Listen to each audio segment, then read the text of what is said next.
Sup, my fellas. Don't forget to leave feedback, and enjoy the story. We were shown a man and told that he was the strongest shadow of the family, named Sal Cooper. His codename is Shadow, and they are the ones who do all the dirty work, such as murders, arson, espionage. Watching Sal, the warrior among the many knights said that he was a shadow, betrayed the family and conspired with the enemy for his own personal gain. In the name of the new head of the Cooper family, he ordered his immediate execution. The protagonist was pierced by many spear blows. The stranger with a smirk on his face revealed that on the day MC became a shadow, he had placed a curse on him. The guy stretched out his hand to the many corpses and said that all his strength would be transferred to him, and all the harm he would suffer, he would make them all suffer. Sal rushed into battle while the plot told us that in the end, the man who swore not to reconcile himself to his own fate died along with his oppressors, but died justly. Blood was dripping from his mouth. The staff was enveloped in energy, after which we were told that fortunately, there was an unexpected rebirth. He returned from hell with hatred. A smirk appeared on the child's face, and the plot told us that even though he was a 3-year-old boy, this did not prevent him from swearing. Frowning, the boy emphasized the fact that in this life, he would not allow himself to make the same mistake. Brandishing his blade, Sal killed the servants. He was standing in front of an enraged demon beast. Shrouded in an aura, the protagonist noted that from now on, Alan was now his shadow. The man slapped him, and we were told that he had changed his attitude towards his past life because he was the illegitimate son of a family that everyone hated. There were many corpses behind MC. The boy said with a mad look that he was repaying him the debt. Examining the blade, MC noted that it was time for his revenge. The guy was on his knees. Looking at the man, he listened that being a shadow of the clan, he had betrayed his family and collaborated with their enemies for his own desires.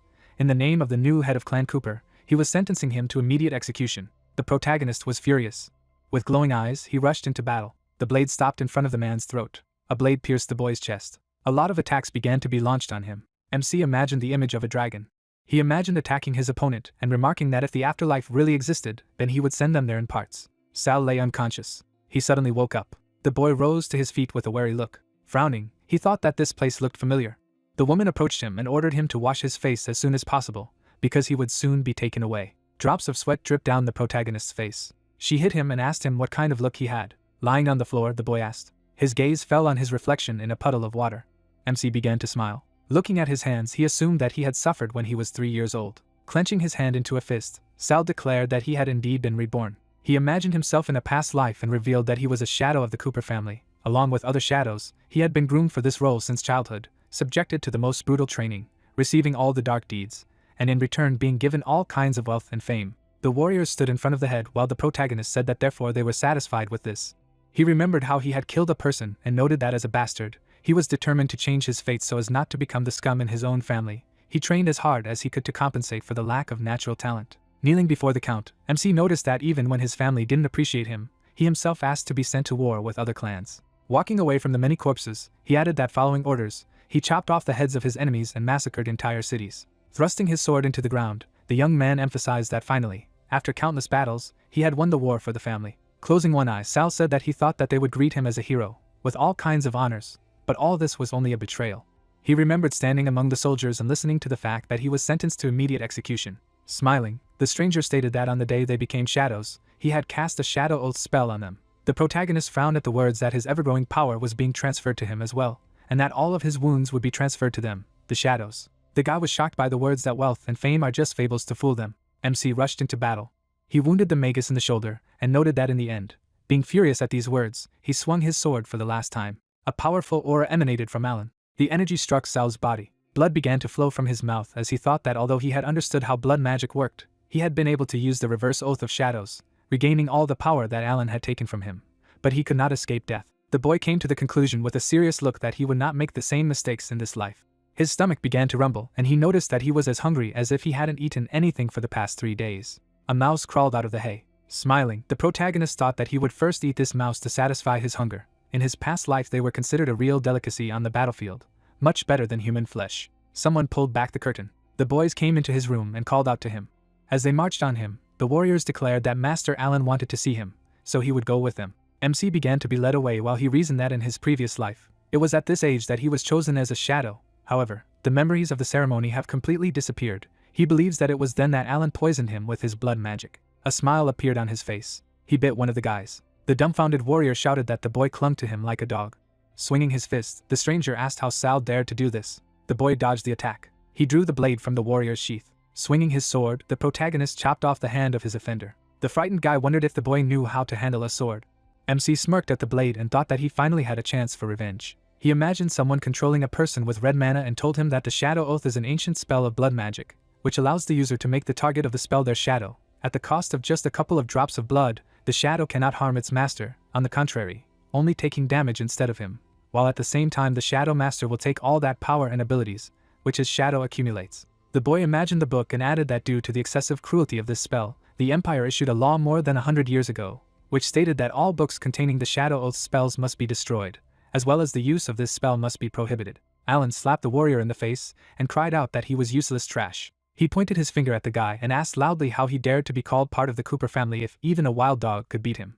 Walking towards the protagonist, he wondered how he even dared to oppose his master's people. Sal stared at him. With a mad look, he ordered to throw him into prison to rot. The woman took a step forward and asked Alan to wait. With a slight smile on her face, she said that this child has been a street kid since childhood, so this behavior is normal for him. But now is not the time for punishment, because the initiation ceremony is much more important.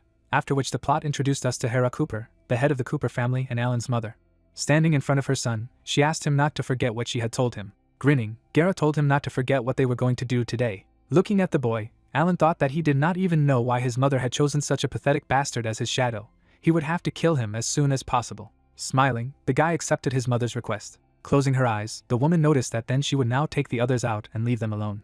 Leaving there, Hera ordered to vacate the room and leave Master Alan alone. Let the others cast a spell to hide the sound, so that no one would interfere with the young master. The guy poured the liquid into a glass. Frowning, he revealed that from now on, they were the soldiers of their shadow army. Now they had to swear to their family. The guys stood in front of him and said that they swear in the name of the shadow, that their lives will be devoted only to the good of the family. Everything that they have and will have belongs to their family from now on. Sal stared at the liquid. He began to drink it. The glass fell to the floor. The guys lost consciousness. Alan stood in front of them with a wicked grin, saying that this bunch of fools couldn't even tell the difference between poison and holy water. Blood dripped from his finger. He created a magic circle under the children and said that all their strength, all their abilities, would belong to him, and all the wounds that he would suffer they would take upon themselves. The circle was filled with dark energy. The guys were surrounded by an aura. Looking around his body, Alan noted in his mind that he felt the power fill him. The Shadow Oath worked. He didn't even think it would be so easy. He needed to tell his mother the good news. Turning around, he called out to his mother. His legs suddenly began to hurt. Falling to the floor, the guy wondered why his legs did not listen to him. With a dumbfounded look, he wondered if this was a side effect of the Shadow Oath. He began to cry and call for Hera. Standing behind, Sal declared that he was really only a pathetic coward capable only of hiding behind his mother's skirt. Turning around, Alan listened that the protagonist was sorry that his mother had cast a soundproof spell on the place so as not to disturb him, so that no matter how loudly he screamed, no one would hear him. His gaze was insane. Lying in front of him, the guy clarified how MC woke up and how he knew about the oath. Holding the sword in front of him, the protagonist asked how the guy would react if he told him that he was able to undo the oath. Mana enveloped his sword. He plunged his blade into the ground. Stunned, Alan clutched his chest and wondered why his heart seemed to be breaking. Going to him, Sal clarified what he was doing. Remembering how he was betrayed in a past life, the protagonist thought that in his past life, he had to die to return everything that Alan stole from him, but this time, smirking, he noted that it was just an eye for an eye. Hera left the estate and suddenly heard a scream. Turning around, the woman listened to the fact that the spell had been broken. The moon illuminated the castle. The man stood in front of the bed and said that the young master was fine, he was only slightly exhausted after using such strong magic. As for cancelling the soundproofing spell, one of the servants was distracted during the spell, he had already finished him off. Turning around, Hera ordered to feed his body to the dogs. After bowing, the butler said that however, the young master looked a little excited. Although that was understandable, he was still too young for such a thing. It had invariably led to a great psychological stress. Looking down, Alan thought that for some reason it seemed to him that something had happened, but he could not remember what it was. The woman touched his forehead. With a smile on her face, she emphasized the fact that he shouldn't worry about shadows, it's just the law of the jungle. The guy pushed her hand away. He said with a mad look that he was the future head of the Cooper family. These non-entities should give their lives for him. Looking at his mother, he clarified whether this was true. Gara hugged him with the words that he was really her son. If he wanted something, he could just tell his mother. Standing in front of the room, Sal noted that they were a cute couple. Looking at the orb in his hand, he said that from now on, Alan Cooper was his shadow. As he walked down the hallway, the boy noticed that in his previous life, when he had fought for his family, he had found a whole tome of blood magic, which contained another oath of shadows. He handed the documents to the master and told him that he was happy to present the tome to the head of the family. But even then he was under her influence. It was good that he had studied the contents of the book before that and was able to combine the knowledge gained with the experience of returning power from his previous life. In his hands was a white piece of cloth. Smiling, Sal stressed that now only one drop of blood would be enough to cancel the oath. His relationship with Alan would change a lot. But despite all this, he was still 3 years old and too weak to fight them, so now it was time for him to get stronger. His eyes began to glow. He imagined a mountain of flames and reported that it was a real training ground created by the Cooper family to test shadows and find strong enough candidates for the role, just like Prometheus, who stole fire for people. The protagonist imagined how the guy was tied to a tree and noted that Prometheus was ready to accept his fate and suffer from the claws of the eagle every day. The Cooper family threw very young children on the fiery mountain. The children ran away from the mountain while MC reasoned that they were thrown there to walk this thorny path. As long as the eagles tore their flesh, even if he died, he had no right to give up. The monster appeared before the child, and Sal said that only when the first shadow reached the top of the mountain would she receive the blessing of the eagle griffin, receive a body that could not be harmed, no matter how tormented and beaten it was. The archer stood in front of the crowd and said that they were given only 3 days, they had only one goal, the methods they used did not matter. Frowning, the man said that they only needed to get to the top of the mountain alive, after which we were introduced to Enos, the shadow trainer. Standing among the other children, MC listened with a calm look that they should also not forget that all those who surrendered would be executed in 3 days. He held the whistle and shouted for them to start. The guys began to scatter. Enos was suddenly taken aback. Watching Sal, he reported that this boy was so confident and sluggish. Watching him, Enos listened to the fact that it was Sal, the bastard who had infuriated the young master the day before. The protagonist began to climb the rock. The guys began to laugh and shout that he decided to climb the mountain with his bare hands. He would definitely crash before even reaching the halfway point. The guy with a smile on his face clarified why they didn't go to him right now to pick up the body right away. Turning around, Enos said with a satisfied look that he had a better idea. Now was the time when he should appear. The griffin flew in the sky. The dumbfounded children raised their heads. Frowning, MC continued to climb the mountain. The griffin devoured corpses. His eyes shone brightly. Taking the bough from behind his back, the guy wondered why he didn't use the help of the griffin to get rid of him, since MC had angered Master Alan yesterday. Enos was preparing to fire a shot, and noted that the young master would be happy. The arrow flew past the monster. Looking at the boy, he asked who dared to do this. The griffin attacked him, shouting that he wished him dead. Sal dodged the attack. He jumped on the monster, and thought that he had already been through it once. Holding the sword in his hand, the protagonist noted that he knows for sure that there is only one way to receive the blessing of the griffin as soon as possible. As he prepared to attack, he came to the conclusion that the monster needed to be tamed. The boy pierced the griffin's head. Jumping away from it, he thought that the griffin was a stubborn monster with human-like intelligence. If he couldn't defeat it completely, he wouldn't be able to tame it. He rushed into battle and came to the conclusion that this meant that he had to give his best. He swung his blade. The monster began to form a cloud of energy in its mouth. The current of wind threw the protagonist aside. He fell to the ground. Sal grabbed the edge of the ledge. Climbing back, he thought that he was too reckless. He was 3 now, not 30. Even his sword skills from his previous life would not help now. Watching the monster, the boy added that with his current height and weight, the griffin would smack him before he could even get close to it. MC glanced at the entrance to the cave and added that he had another way to overcome it. He just had to get to the cave. The monster was preparing to make another attack. Dodging the flow of mana, the protagonist thought that this was powerful wind magic. Running further, he reasoned that every time a griffin released currents of wind from its mouth, it increased its strength by 1, up to 10. Once it happened, even if there were 100 of it, it wouldn't be enough. Sal was suddenly surprised. He turned around. The main character jumped on the griffin. Holding the blade out in front of him, he thought that if he couldn't hide from her attacks, he could use her attack to get to the cave. The boy flew away. Smiling, he thought that in order to minimize the damage he had taken, he would immediately use the power of the Shadow Oath to take the power away from Alan. A cup of coffee fell to the floor. The guy was lying on the floor unconscious. The main character landed in a cave. Running further, he noted that he needed to hurry. The griffin followed him. With an enraged look, she asked where the little fool was running away. The monster stopped suddenly. She frowned. The protagonist held the blade in front of the monster cub. Standing in front of the griffin, MC asked not to worry, because he did not want to harm him. He emphasized the fact that he could help and heal his wings so that he could fly. Squinting, the boy said that he had one condition. The guys moved up the mountain and discussed that Sal had already been eaten. They needed to report it to the master, because they would definitely be rewarded. The griffin landed in front of them. Crossing his arms, the protagonist said that he would have to upset them and send them straight to hell. The monster began to swing its paws. She devoured guys. Glancing at the boy, she noted that she had fulfilled her part of the agreement. Now it was his turn, after which MC asked to be taken to the dungeon at the northernmost part of this mountain range. They arrived at the gate. The boy listened with a satisfied look that as they had agreed, he would receive Perseus' sword, and then get the blood of the jellyfish for her, which would heal any wounds. Smiling, Sal wondered that he was sorry that his target was not the sword, and certainly not to help the griffin. The monster opened the gate. Looking into the dungeon, he added that he wanted to use this griffin to destroy the dungeon. The jellyfish opened its mouth wide as it watched them. The boy was walking in her direction. The main character remembered how he ran through the gate and said that in a previous life, when Alan was 12, his mother sent a whole army of shadows to get Perseus' sword. But in this dungeon there was a statue of a jellyfish, capable of turning all living things into stone. The guys ran into battle while the main character said that many shadows fell in this fight in order to protect Alan from her. Kneeling, the young man found the sword as he reasoned that he was the only one left alive. However, Persis' sword could only belong to S-level geniuses, which meant that he couldn't pick it up. He imagined Alan fighting and stated that the young master was just a very gifted young man. He had no problem taking the sword and killing the jellyfish. The guy raised the blade above his head, and Sal reported that as a result, Alan became the chosen sword, for which he was rewarded with countless resources, good connections and many loyal servants. Smirking, the boy pointed out that this meant that in this life, even if he couldn't get hold of this weapon, he couldn't let him get to the sword. Entering the room, the monster asked where the sword was, where the blood of the jellyfish was, and why there was only one pile of stones. The doors closed behind them. Tilting his head, the griffin asked if this was a trick of the protagonist. The frightened boy pointed his finger to the side and said that there were monsters behind her.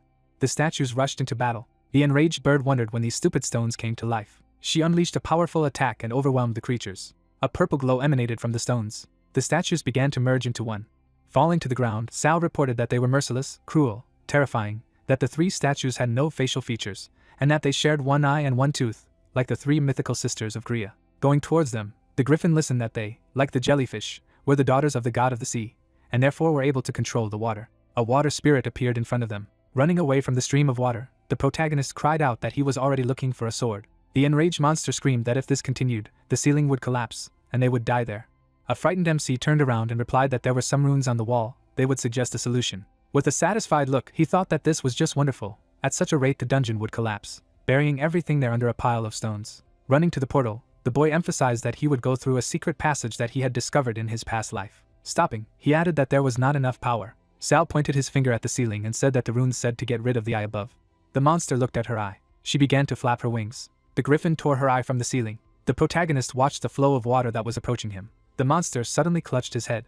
Upon landing, the bird said that they had indeed turned into water. Approaching her, Sal told her that according to the runes, Persis learned about the location of the jellyfish just after he stole the eye of the Greya sisters, so that their eyes were weak. The monster looked at him and wondered where the sword was and where the blood was. What could heal her child? Pointing his finger to the side, the boy replied that the sword was there. Turning around, the griffin drew attention to the red blade.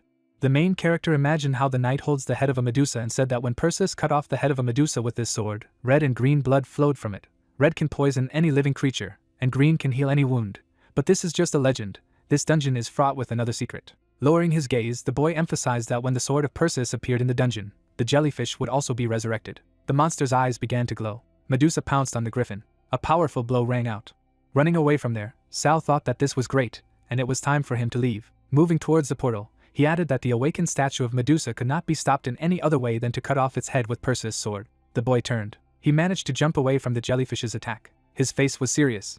Looking at the monster, MC wondered what had happened. Looking at the stone, he clarified where the griffin was. A small monster crawled out from under a rock and screamed that this thing looks even scarier than the previous ones. Then the protagonist will fight himself, because she does not want to die. Running away from the gunshots, Sal thought that it was a good thing that he had already gone through this dungeon in a past life, so he knew what to do. Paying attention to the warriors, he noticed that first he had to get the shield of the Knights of the Round Table. Looking at the armor, he added that with the help of reflection, he would be able to avoid direct contact with the jellyfish's eyes, and moreover, covering himself with a shield, the protagonist stated that he was able to withstand the attack of her eyes. Frowning, he noted that the shot was strong. Blood began to flow from his mouth. Putting his hand on his chest, the boy came to the conclusion that one shield was not enough. Looking at the monster's back, he added that she had destroyed the dungeon exit. He began to run towards the sword. Stretching out his hand, MC wondered how he could know for sure. If he hadn't even tried to take the blade, he had to do it, otherwise he would die there. Approaching the sword, he stressed that even if he had to put his life on the line. Sal raised his weapon above his head. A snake pierced through his chest. The blade sank to the ground. Medusa stared at the protagonist, who asked how he was able to pick up the sword, since he was not gifted from birth. In his memories, a picture appeared of Alan standing over him, and wondering how he dared to even think about touching this sword with his D level. Standing in front of the crucified boy, Hera said that Sal would not know for sure that they had taken away his natural talent, because the magic of amnesia would help them solve this problem. Looking down, MC noted that he now understood what was going on. He remembered how the guy with a smirk on his face had said that it was a pity, now his swordsmanship talent was his. Red energy surrounded the protagonist. Hiding, the griffin asked what had happened. She was suddenly taken aback.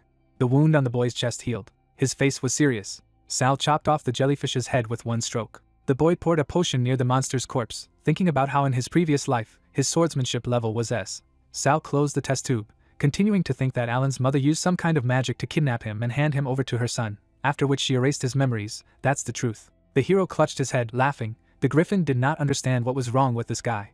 Sal held his face, talking about how things were getting more and more interesting, wishing that Alan and the whole family would just wait for him. The monster closed his eyes, thinking that it didn't matter while the boy was going crazy. It was better to get out of here as soon as possible. The bird turned its back when the hero called it to him. The griffin walked over with folded hands, clarified what His Excellency needed, thinking about the fact that he was a level 5 monster, and why he was afraid of him at all. The boy wondered if he had a strong head. The monster looked inquiringly, asking again. He flew up sharply, breaking through the rock, scattering. The monster with bumps on his head dragged the hero on his back, reasoning that this asshole had been using him to destroy the dungeon from the beginning.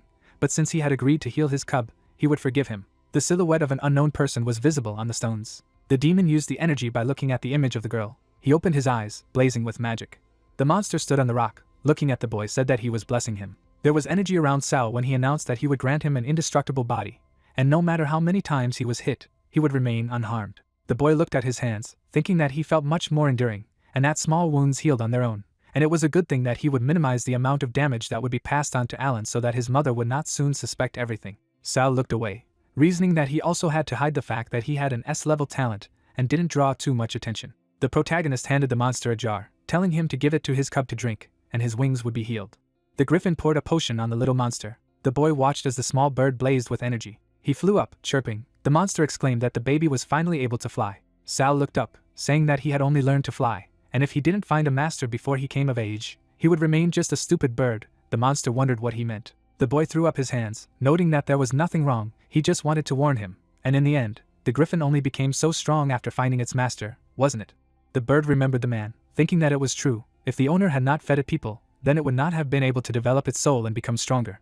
But the owner died more than 100 years ago. The question arose, where to find such a strong person who could easily kill others without batting an eyelid? She opened her eyes wide, understanding. The shadow of the monster fell on the young man when she said his name. The griffin bowed her head, asking to accept her cub as her magical pet, thinking that at such a young age, he was much stronger and smarter than the rest of his peers. Maybe in the future he would be able to surpass even Brad. The boy smiled, thinking that the monster had been caught.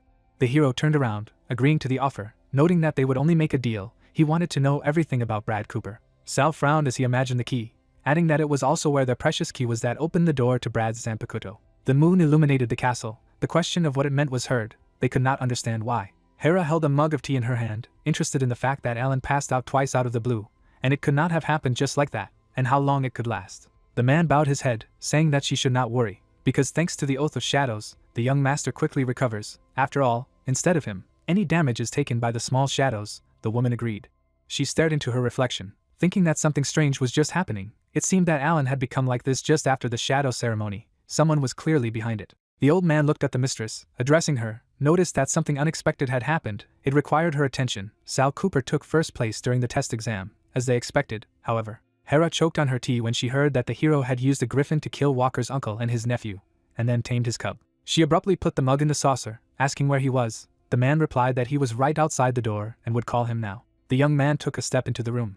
The boy put his hands behind his back, wondering what Madame wanted. The woman came closer, clarifying why he had killed the Walkers. The main character smiled mischievously, saying that he did it for the good of their family. It's somehow a pity that the shadow trainer died from a simple 3-year-old child, and their Cooper family does not need such garbage. Hera was shocked to hear the question that this was not so. The woman looked at him, not understanding whether it was anger or disgust. He frowned, she thinking that there was no fear. He definitely had some kind of trump card up his sleeve. Hera closed her eyes, asking Doug to give Sal a reward and send him to the healing springs of Eden. The young man closed his eyes, thanking the woman. He understood that the sources of Eden were lucky. The door closed as the boy left. The lady frowned, asking the servant to speed up the pace of learning magic deprivation. They should take Sal's talent and give it to his son before the ceremony of inheriting Brad's sword. After the man bowed, she thought that if Alan's secret about his lack of innate talent for swordsmanship was revealed, then he might be disinherited. Hera looked away angrily, thinking that she would let the bastard go for the time being, and see how far his impudence could go. The sources of Eden were shown. The main character walked along the side, putting his hand to his chin. He remembered the griffin talking about how before his death, Master Brad had used a forbidden magic technique to seal his soul at the bottom of the Enic Springs, and the point of this was to pass on all of his knowledge and swordsmanship experience accumulated during his lifetime to an heir with S-level talent. Also that the Cooper family's status in the Empire would not falter even after his death. The boy held the key, remembering how the monster had said that when he was at the bottom, he would just have to follow the water current, which would lead him to an underwater cave, where he would find the key, and he would show the way to the master.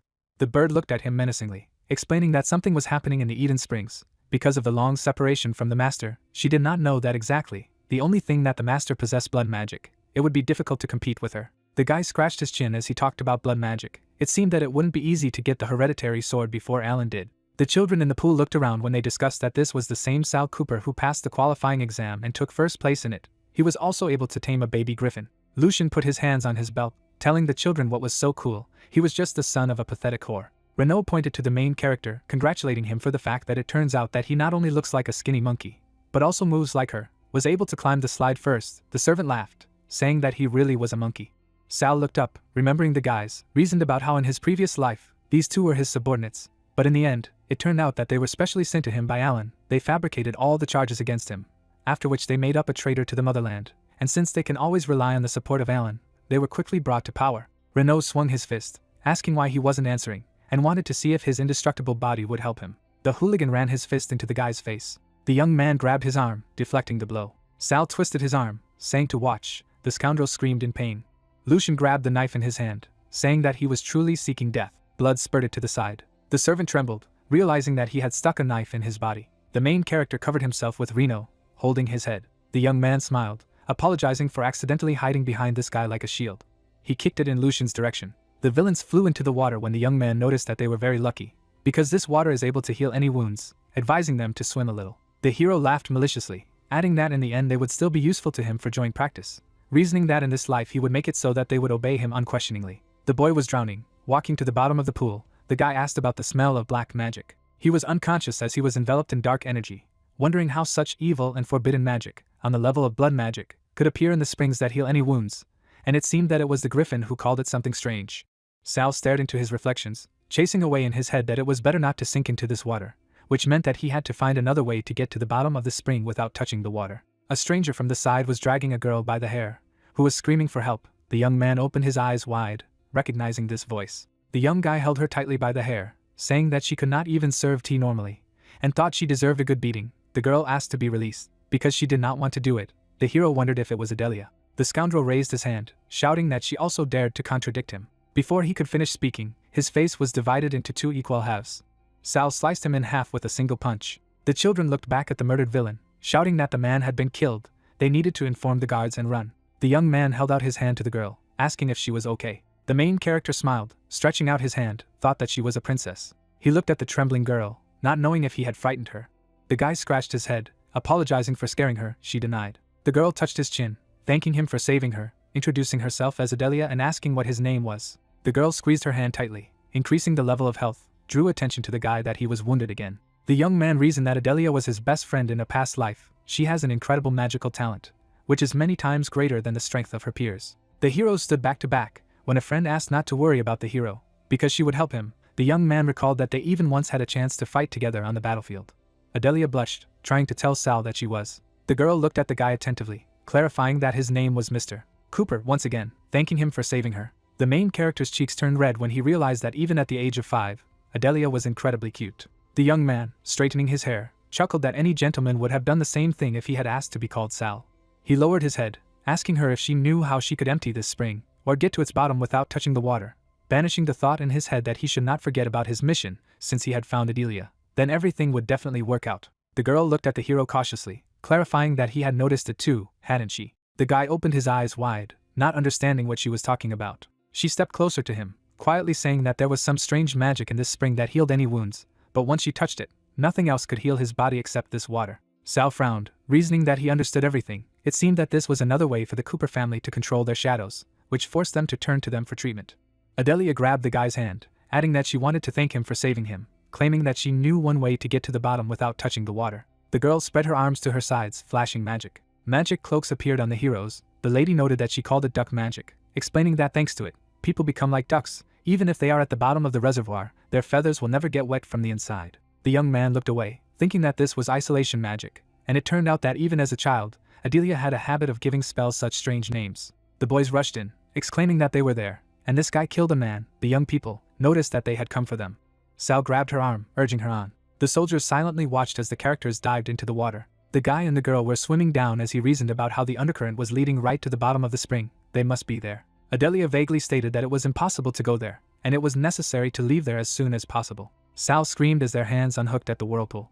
The girl sat next to the hero, telling him to wake up. The hero sighed, opening one eye. He looked around, thinking that it was here. The girl paid attention to the key in the guy's hands, wondering what it was. The guy explained that it was a precious key that could open the door leading to the spirit sword. They looked around, seeing a rocky cave. Adelia noticed that there was no door here, wondering how they could use this key. Assuming that maybe the door should be summoned, the hero asked again.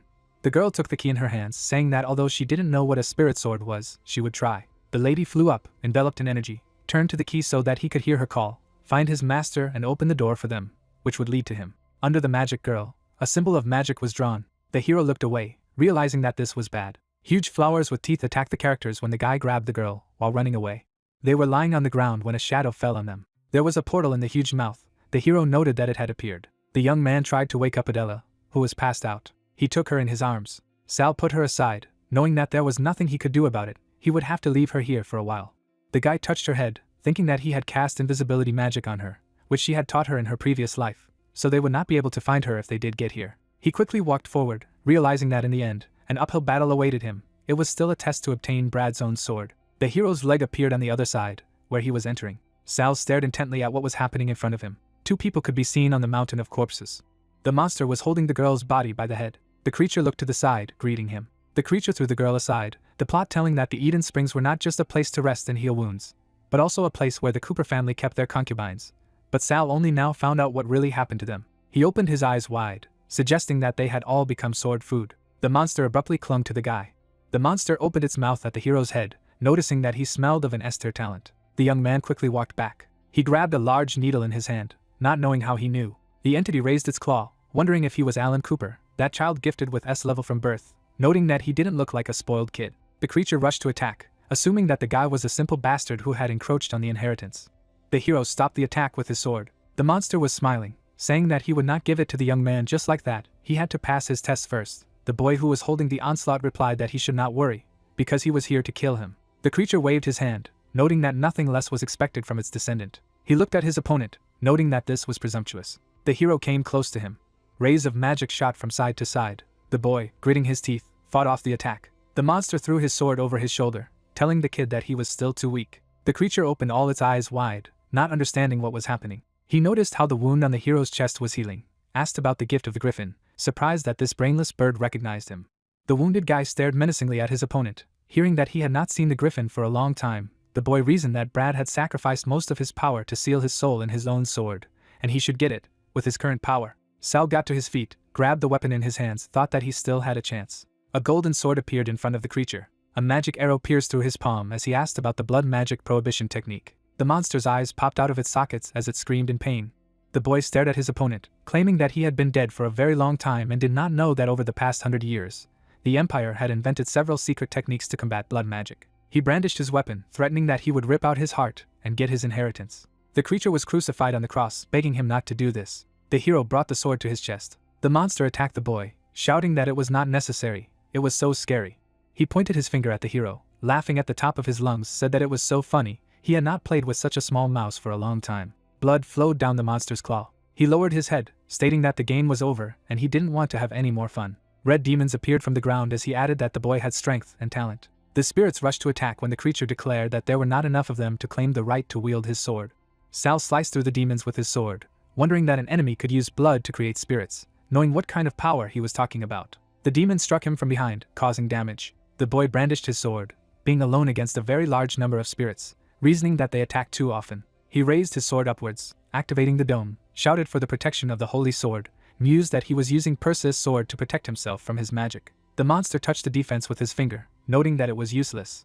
The dome crumbled into small pieces from the touch. The creature grabbed the main character by the neck. The enemy lifted the hero off the ground, saying that he should know that after the cat has played with the mouse, it will eventually eat it, right? Sal gasped, realizing that the blood, the strength, was all gone. The monster smiled as he talked about how his aura was so warm and familiar, remembering that one of his concubines had the same one. Perhaps she was his mother. The hero abruptly opened his eyes, thinking about his mother. The creature opened its mouth wide, exclaiming that it was great, it would be able to taste the child. Shrapnel flew to the sides. The woman put her hand on her shoulder, telling the baby to fall asleep. They were lying in bed when my mother said that she was next to him and would stroke him all night. The boy ran with the flower to meet her, saying that it was hers. He stumbled and fell to the ground on his face. The woman stood with her back to the hero, apologizing, saying that her mother should leave. A stone flew into the guy's head with a scream that his mother did not want to. The guys, mocking, threw stones at him, calling him a freak, the son of a concubine, a monster, and useless garbage. The young man clutched his head, realizing that this could not be. He raised his head up, exclaiming that his mother could not leave him. The hero opened his eyes wide when the monster tried to swallow him. His eyes filled with energy as he thought what it meant by the enemy. He clenched his teeth, stuck his weapon in, shouted that he had killed his mother. Blood poured out of the monster's body like a fountain. He shouted, holding the protagonist in his arms, that this was a blood-sucking, wondering how a simple boy was able to use his magic. The monster threw him aside, reasoning that the little brat would rather burn all his blood than kill him. The creature put its hand on its chest, thinking that it had spent too much energy on the blood spirits, and it would take a couple more women to replenish its strength. The creature was eating a corpse when a boy appeared behind him, who asked if it tasted good. Sal attacked from behind, asking him if his mother was delicious. The woman shed tears as she called for the boy. The young man opened his eyes wide and responded to his mother in surprise. He pierced the head of an opponent, sitting on his knees. The hero pulled his sword out of the monster's lifeless body. The creature lay on the ground, thinking that the boy was completely insane, and he needed to retreat and find a couple more concubines, otherwise he would do it. The tip went sharply into the back. A smiling guy jumped on the monster, trying to finish him off. The creature raised its head, begging not to kill. It could merge with his sword and become a spirit weapon that would give him more power. Sal looked at him with contempt, saying that the scoundrel did not deserve it. A large amount of red liquid splashed in all directions. The hero was doused from head to toe. It was said that the legacy of swordsmanship after absorption would forever merge with his body. The young man's sword fell to the ground. He bowed his head, chasing away the thoughts in his head that he had almost forgotten that he hadn't seen his mother since birth. It was just a crazy fantasy, realizing that he was a pathetic monster. In the reflection, the silhouette repeated that he was not a monster, and his mother would always be there. The boy turned back when someone called out to him. Adelia ran to him, asking if he was all right. The young man silently looked in her direction when the girl asked why he was covered in blood, whether she was wounded, where, and now she would cure him. The lady grabbed his face, closing her eyes. The hero reasoned that in his past life Adelia had become his concubine. The monster stretched out its hands to the defenseless lady. The girl hugged the guy, trying to call out to him. The main character pressed her to him, frowning, decided that in this life he would not allow anyone to touch her. The head of the man on the guillotine was cut off. It was said that after the disappearance of the demon that was the spirit of Brad's sword, a real strife began in the Cooper family. All the guardians of the Springs of Eden were sentenced to death, and the servants, who saw Sal's rage, no longer dared to behave so rudely with Adelia. Hera showed her evil face. It was said that according to rumors, it was Sal Cooper who stole the spirit sword from the sources, but without sufficient evidence, Alan's mother could only continue her persecution, imprisonment, blood drawing, poisoning. In the reflection of the blade was a young man. It was clear that Sed was still unharmed. For years later, the training ground of the Cooper house. The guy was swinging his weapon up. He begged for mercy. The young man held out his sword to his opponent's head, asking if they really wanted to defeat him being such weaklings. He replied that of course not, he was just magnificent. The two warriors stared at what was happening as Hugh began to talk about hearing that young Master Alan was born with an S-level talent, and that he was convinced of it today. Leon closed his eyes and thanked him. The guys looked around when someone noticed what was in that direction.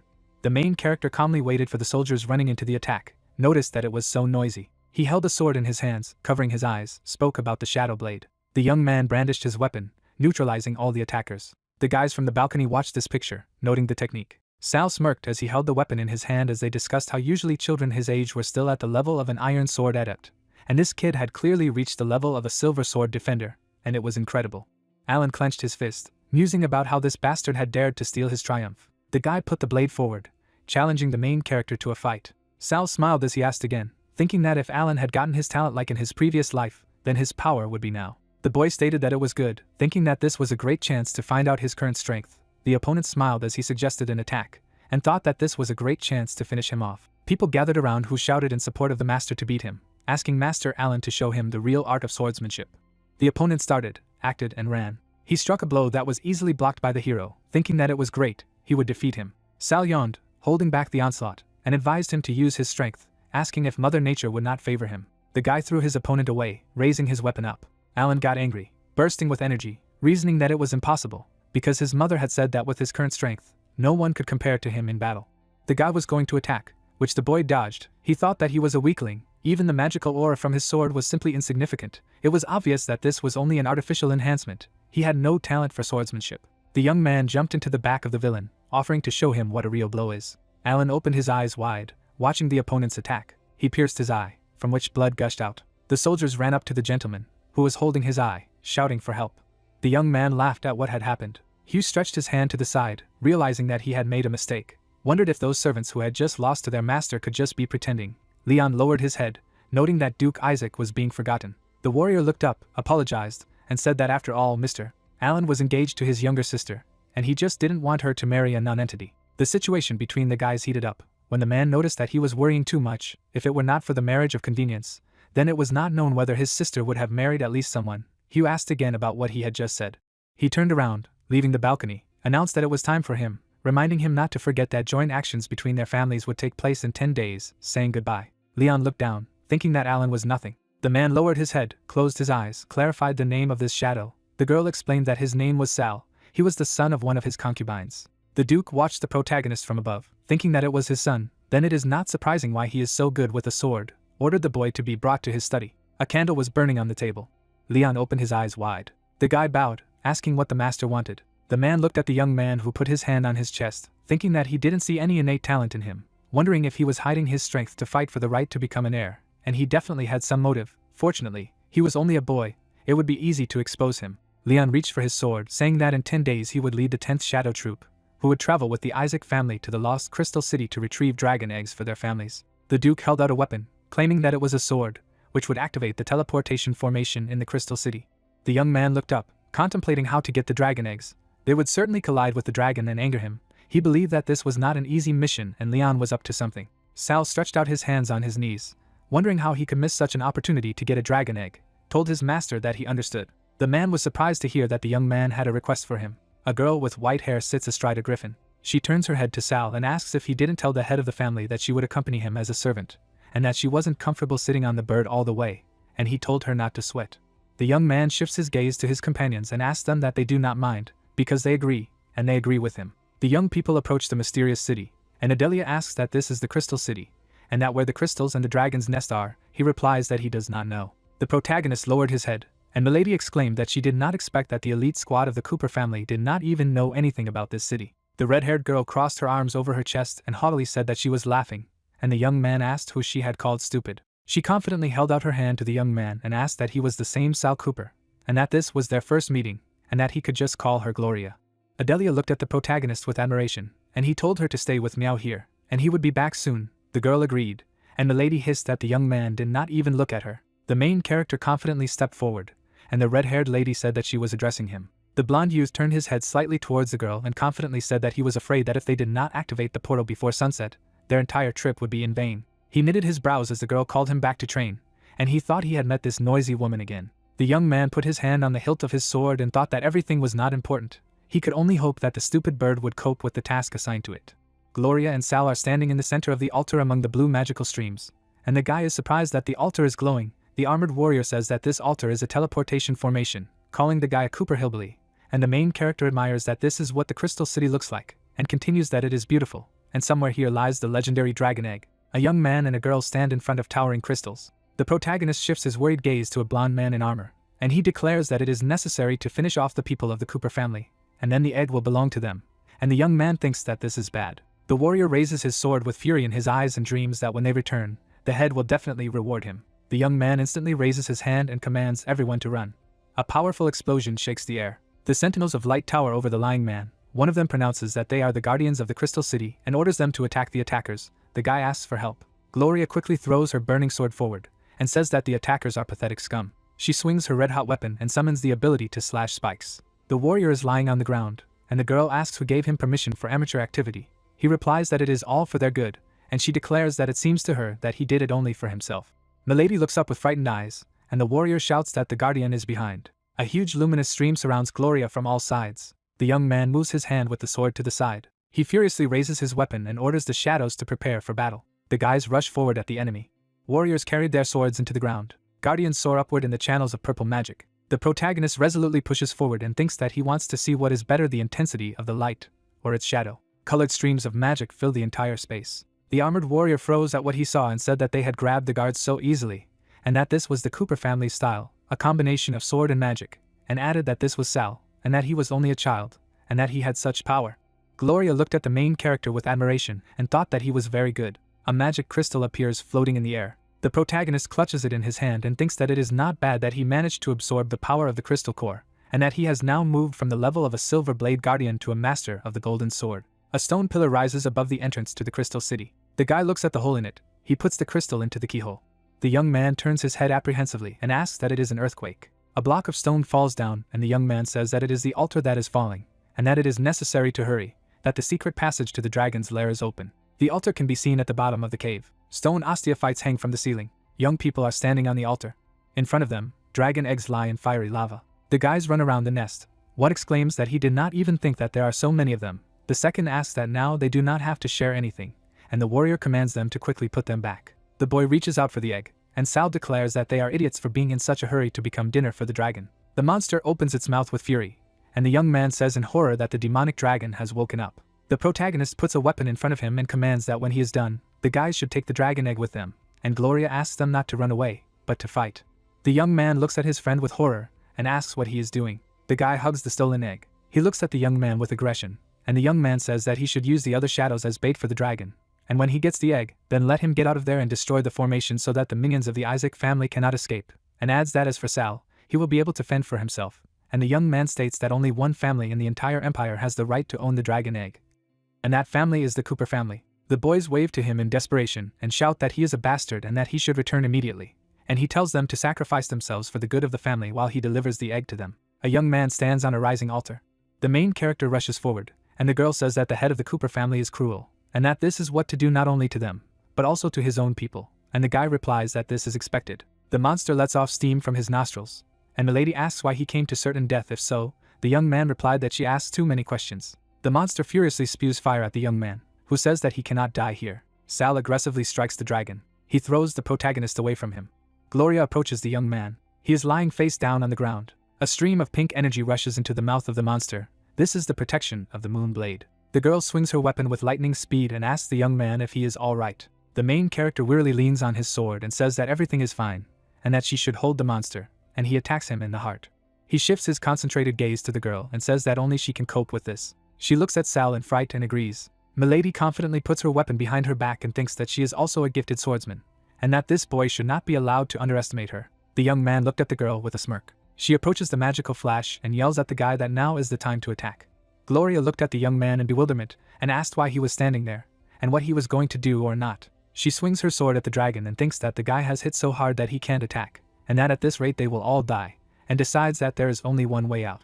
Milady points her weapon to the side and uses a destructive blade dance. The blade slams into the monster's body and it growls in pain. The head of the monster lies on the ground, and the girl exclaims that she succeeded. Young people enthusiastically kick the defeated dragon. The lady looks at the killed monster and says that she did it. The boy sees his reflection in the dragon's eyes. The monster opens its mouth, and the girl shouts that this is bad and the dragon is furious, and that they urgently look for shelter. Gloria opens her mouth in surprise and asks how this happened. The protagonist brings his fist to his chest. He confidently puts the weapon in front of him, the third sword legacy technique. His eyes fill with rage. The dragon is enveloped in bloody lashes. The guy angrily throws his hand up.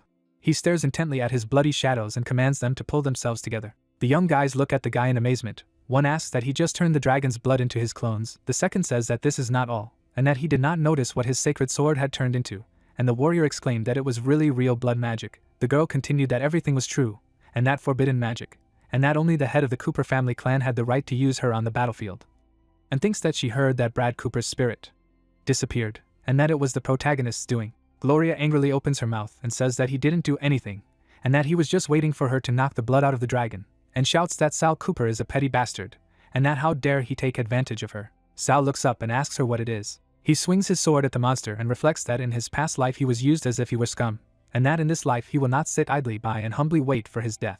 The dragon's head was cut off. The guys ran to Sal saying that it wasn't bad, the demon dragon had finally been defeated. Gloria noticed the sword in front of her. The enraged protagonist held his face and shouted not to be approached. A purple aura hovered around him. The demon stood behind the guy and asked if he thought he would be able to live in peace after killing him, noting that he would become like him. He would need to absorb a lot of the blood and flesh of his victims. The monster pointed his finger at the MC's comrades and said that this was his prey and he should enjoy it. The creature grabbed the guy by the hair. Sal rushed at his friends, shouting that he needed more blood. He suddenly frowned. Adelia stood in front of him and held out her hand. The protagonist fell to his knees. The girl reached out to him. Sitting over him, she asked the guy to wake up. Looking at him, Adelia reported that MC had finally woken up. She had used a purification spell that had stopped her transformation into a demon, and they were all able to get out of there. The girl rose to her feet. Smiling, she noted that it was the last egg. She said with a satisfied look that she had not told the members of the Asiak family about him, and that red-haired girl had already left. so he did not have to worry. They coped with their task. Standing in front of her, Sal thanked her, noting that he could now rest easy. Holding the sword in his hand, MC thought that originally, he had a plan to save Adelia from the Cooper family. He wanted me out to take her away from there in order to fake her death, to call it all an accident. He pounced on the griffin, shouting that the stupid bird could not cope with even the simplest task. The girl covered the monster with herself and offered to discuss it, and not react so violently. The guys came forward. Reno and Lucian drew their blades. Sal looked at them haughtily and noted that they had finally shown their true colors, and then asked them to try to take the egg from him. He was suddenly taken aback. The guys pierced the body of the hostage. They knelt down. The guys bowed their heads and cried out that they were asking forgiveness for their former rudeness. If it wasn't for the protagonist, then they would have died in the forgotten ruins, abandoned even by their family. From now on, they no longer obey the orders of the family. They would all follow him until death. They would follow him until death and even after it. The guy was surprised. Surprised, Adelia screamed for him to quickly look at the egg. A demonic dragon hatched from an egg. Stretching out his hand, the main character asked if he wanted to be with him. He began to stroke the dragon. The joyful guys shouted that it was great, even the dragon was with them. Standing at the edge of the ledge, MC listened to being congratulated on taming the dragon. Sal's rebel squad was born today. Sunlight enveloped the castle. Sitting on the sofa, Gara hugged her son and said that they would ride horses as soon as the father finished with work. Slamming his hand on the table, the man shouted that there was no point in it. All Alan was doing was having fun. He was no better than this bastard. They knew that the boy named the main character was not only able to kill the dragon, but also tamed her cub. Frowning, the woman noted that it wasn't Alan's fault. If he had been there instead of the protagonist, he would have handled it as well. Leaving there, she said that she had nothing to talk about with her husband. Today they would skate together. The door slammed shut. Running down the corridor, the boy shouted for his whip to be brought to him quickly. Hera glanced at the man and asked how the research on magic deprivation was progressing. Smiling, the butler asked not to worry. They had successfully completed this research. All that remained was to find an S-level test subject to test the spell's functionality, and then use it on Sal. Enraged, Hera replied that it was not bad. This time they would finally get rid of him. 5 years later, Adelia held the staff in front of the guy and said that after that, he would be completely purified, he would be completely protected from turning into a demon, and would be able to use the techniques without any problems. The protagonist thanked her with a smile on his face. Holding the staff in front of her, the girl replied that she should not be thanked, because she should thank him for the new staff. She liked it very much. The guys looked out of the window. Opening the windows, MC shouted that someone was coming. The guys entered the room with the words that they had come with a report on his task. Kneeling down, the boys revealed that they had been spying on the Cooper family's butler, and found out that he had gathered a group of dark magi to perform some kind of ritual 3 days later. He said that they had finally found another person with S-level talent who had incredible magical abilities. Frowning, the protagonist wondered who this target with incredible magical abilities was. The girl was suddenly taken aback. 3 days later, she was looking for something in the warehouse. The man was behind her. He put the handkerchief to her face. Adelia lost consciousness. She was chained in a magic circle. Mysterious magicians performed a ritual. Swinging the blade, the butler thought that when her blood merged with the magic formation, all her power would be his. The girl suddenly disappeared. She was behind him and emphasized the fact that it was just a mere illusion. Frowning, Adelia told me not to underestimate her. She released chains of starlight from her staff. The man was constrained. Turning around, he wondered why the mages were standing there and not helping him. Closing her eyes, the girl thought that Sal had said that after that she should just close her eyes, cover her ears, and sit quietly. Looking up at the sky, the butler asked what was going on. The monsters flew there. They began to kill sorcerers. The dumbfounded man drew attention to the voice that said that he dared to touch Adelia. Apparently the hour of his death had come. The protagonist held the blade on his shoulder. He scratched the man's cheek and ordered him to say why he needed Adelia. Closing his eyes, the butler said that it was because the ritual of deprivation could only be performed once. It was very important to test his performance to make sure that Master Alan would obtain his talent. So he needed to find a person on whom he could test everything. Upset, MC concluded that the girl was in danger because of him. Looking at the man, he said that he could let him go. He cut his palm. Blood began to fall on the magic circle.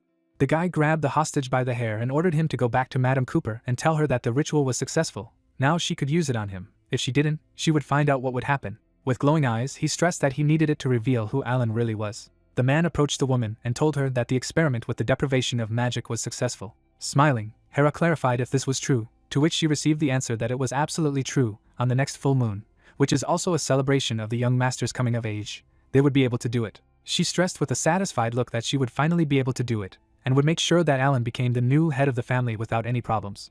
Smiling, the guy asked if Gloria was pretending to be untouchable, after which he thought that he was very glad that his mother arranged a meeting with his new girlfriend. He was taken aback when the girl brought the blade to his throat. Standing in front of him, she wondered how such a fool could be her fiancé. Swinging her sword, Gloria ordered him to be defeated in a fight first. Their blades crossed.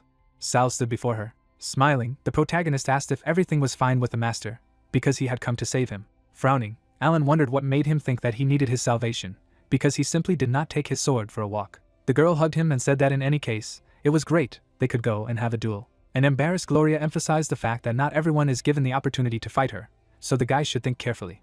Clenching his hand into a fist, Alan wondered if the girl had fallen in love with him. Holding the fan in front of her, Hera asked her son to come up to her. He left the boys, saying that since Lady Gloria did not wish to honor him with her presence today, he would leave them. Frowning, the girl stated that now that no one was in the way, if he refused her again, she would immediately attack him, to which she received the answer that they would fight today. But before that, the protagonist had a request. He noted with a satisfied look that he would like to meet her older brother, Duke Isaac.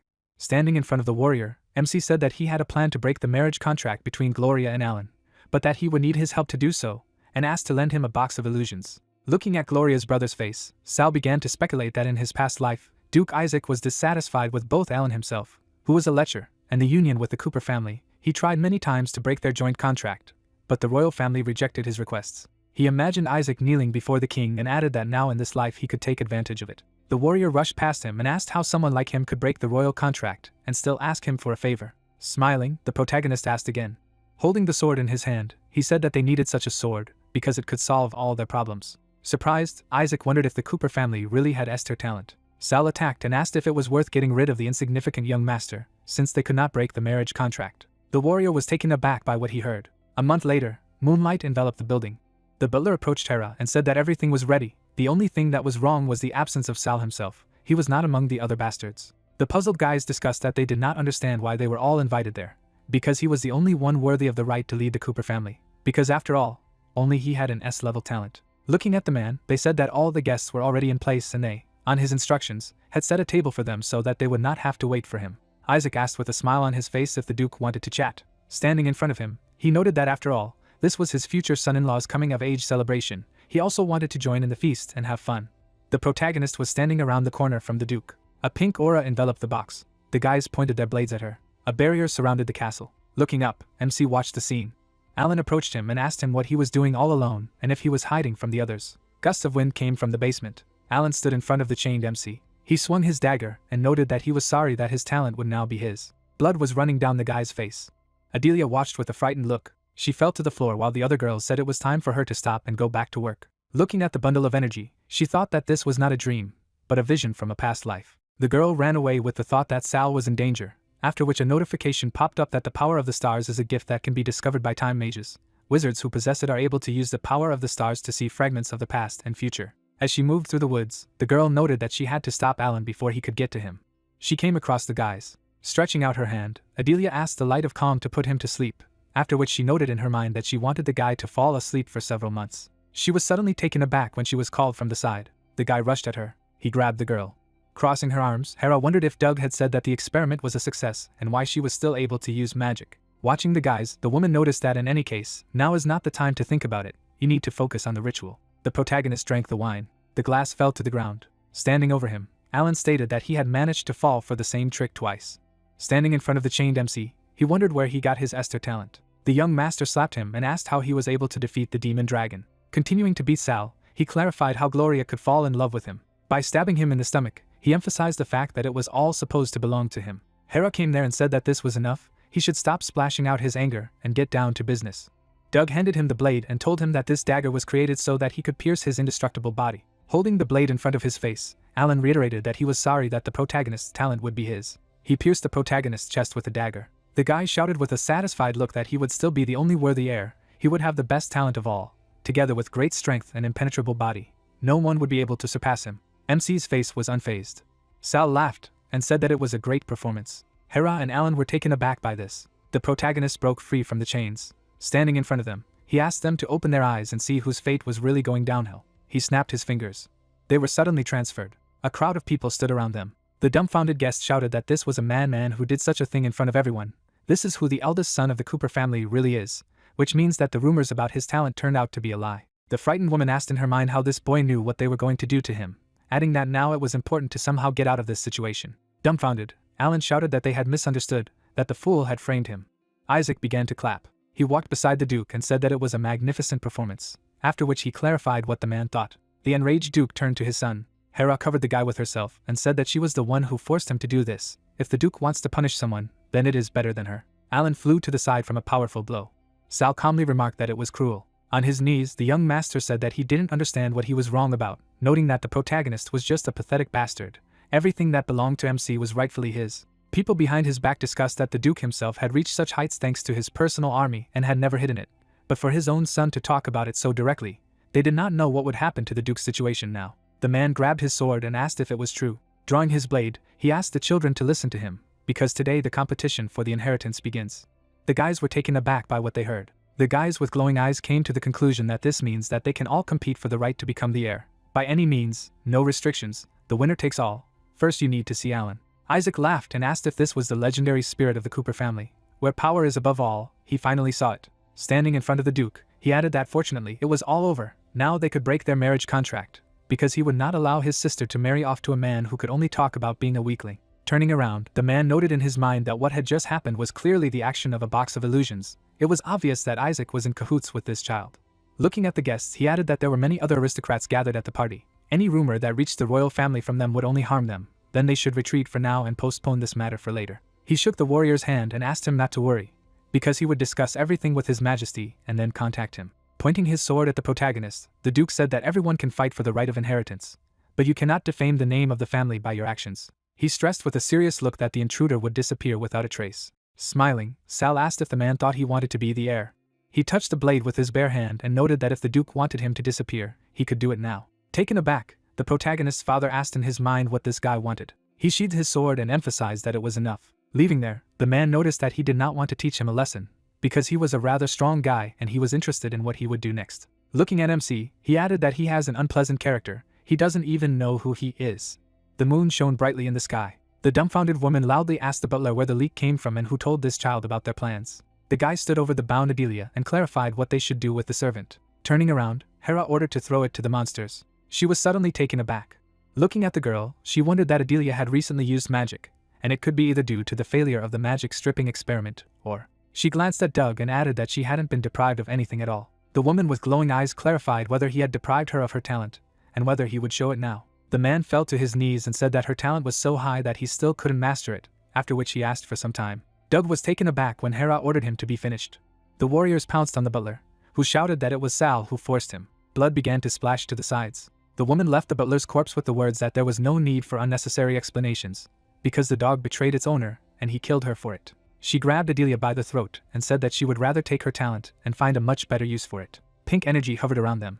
Examining the girl's body, Hera wondered if there were burns. With a surprised look, she asked if this really meant that she had the body of an ice moon. She imagined people made of mana and emphasized the fact that girls with such a body become amplifiers when they reach adulthood. The man who became the partner of the amplifier will be able to increase his strength through it. Tears flowed down the girl's face. Looking out the window, the protagonist wondered that he didn't think the head of the family would leave Alan in the family after he revealed his true face to the public, coupled with a lack of talent, perhaps due to the influence of Alan's mother. He imagined the image of Hera and wondered why he was allowed to stay in the castle, noting that she didn't have to worry about it. He wouldn't go anywhere until he made Alan go through all the pain he had endured in his previous life. Turning around, MC said that they could enter him, because the door was open. Smiling, Gloria noted that her older brother had said that he had to return the box. She had free time and decided to come and pick it up in person. Frowning, the guy thought that if he enlisted the support of her family, he could even finish off Alan personally. He handed her the box and asked why a box that simply creates illusions, and under very harsh conditions, is their family heirloom if their families are equal to each other politically. Closing her eyes, the girl said that she would not tell him, after which she noted in her mind that no one believed in this legend, and all the aristocrats already knew about it, so she would use this to force Sal to make a deal. MC pointed to the door and said goodbye to her. The guys came to the arena. The girl rushed into battle. Their blades collided. Gloria jumped away suddenly, holding the blade in front of her throat. The guy stated that she had lost again. As he was leaving, the guy pointed out that she had asked him not to hold back, and according to their agreement, she should tell him the secret of the box of illusions. She imagined Adelia restraining the box and told her that it was just a legend. No one knew for sure if it was true or not, that a person who had mastered the power of the stars themselves, as well as the magic of time, could use the box to bring another person back to life, at the cost of his own. Frowning, the protagonist looked at his hand and came to the conclusion that it turns out that in his past life, Adelia sacrificed her life to bring him back to this world, which means that now he must not only avenge his death, but also take care of his savior. He will not allow this monster Alan to get to her again. The guys burst into the room shouting that they had bad news, Mrs. Adelia had been kidnapped. The guy was furious at what he heard. Standing opposite, the boys told me that last night, when they were preparing the box, they had seen Madame Cooper being led away by Madame Cooper's men. Gloria remembered how she had passed the maids, who were discussing what they had heard from the other maids that the young master had taken Lady Adelia into his service, and that soon, when she came of age, she would become his concubine. She noted with a thoughtful look that at first she thought they meant Sal when they spoke of the young master. The protagonist ran away from there, shouting that he would finish off Alan. The enraged guy shouted that MC was a fool who dared to humiliate him in front of such a crowd of nobles. The most horrible death in the world awaited him. He kicked the servant and ordered the protagonist to be killed. The guy with a smile on his face noted that he had heard that Sal really liked the girl caught by his mother, so he could take revenge on her for now. The young gentleman came at her, saying that he promised her that under his guidance she would become a bad girl. Frightened, Adelia thought that the chains were holding back her magical power. She had nothing to do, so there was only hope for MC. Stretching out his hand, the guy noted that she had better get used to her role as a concubine as soon as possible. The main character hit him in the face. The guy flew aside. He kicked his opponent, and cried out that he wanted him dead. Alan suddenly cried out in pain. Frowning, Sal continued to attack. The master's bones began to crack. A dark aura enveloped the protagonist. The fiery aura threw people away from him. The guys ran there. Adelia was released. She ran to the guy while Gloria shouted that she needed to act faster, before he began to turn into a demon again. The girl hugged him and asked him to wake up. The servants tried to drag their master out of there. Gara was taken aback when she saw her beaten son. Pointing her finger at MC, she wondered if he had repaid his father for allowing him to stay in the castle. Sal straightened his necklace. With a sword in his hand, he began to go at them. The frightened woman asked what the guy was doing. The guy cut his palm. He stained the young master's head with blood and declared that he was challenging him to fight to the death to the last drop of blood, after which he thought that he could not allow such a threat to Adelia's life to continue to live in this world. We were transported to 7 days later, to the competition arena, where the guys stood opposite each other. Smiling, the protagonist said that he did not expect that Alan would actually come, and not spend all these 7 days escaping.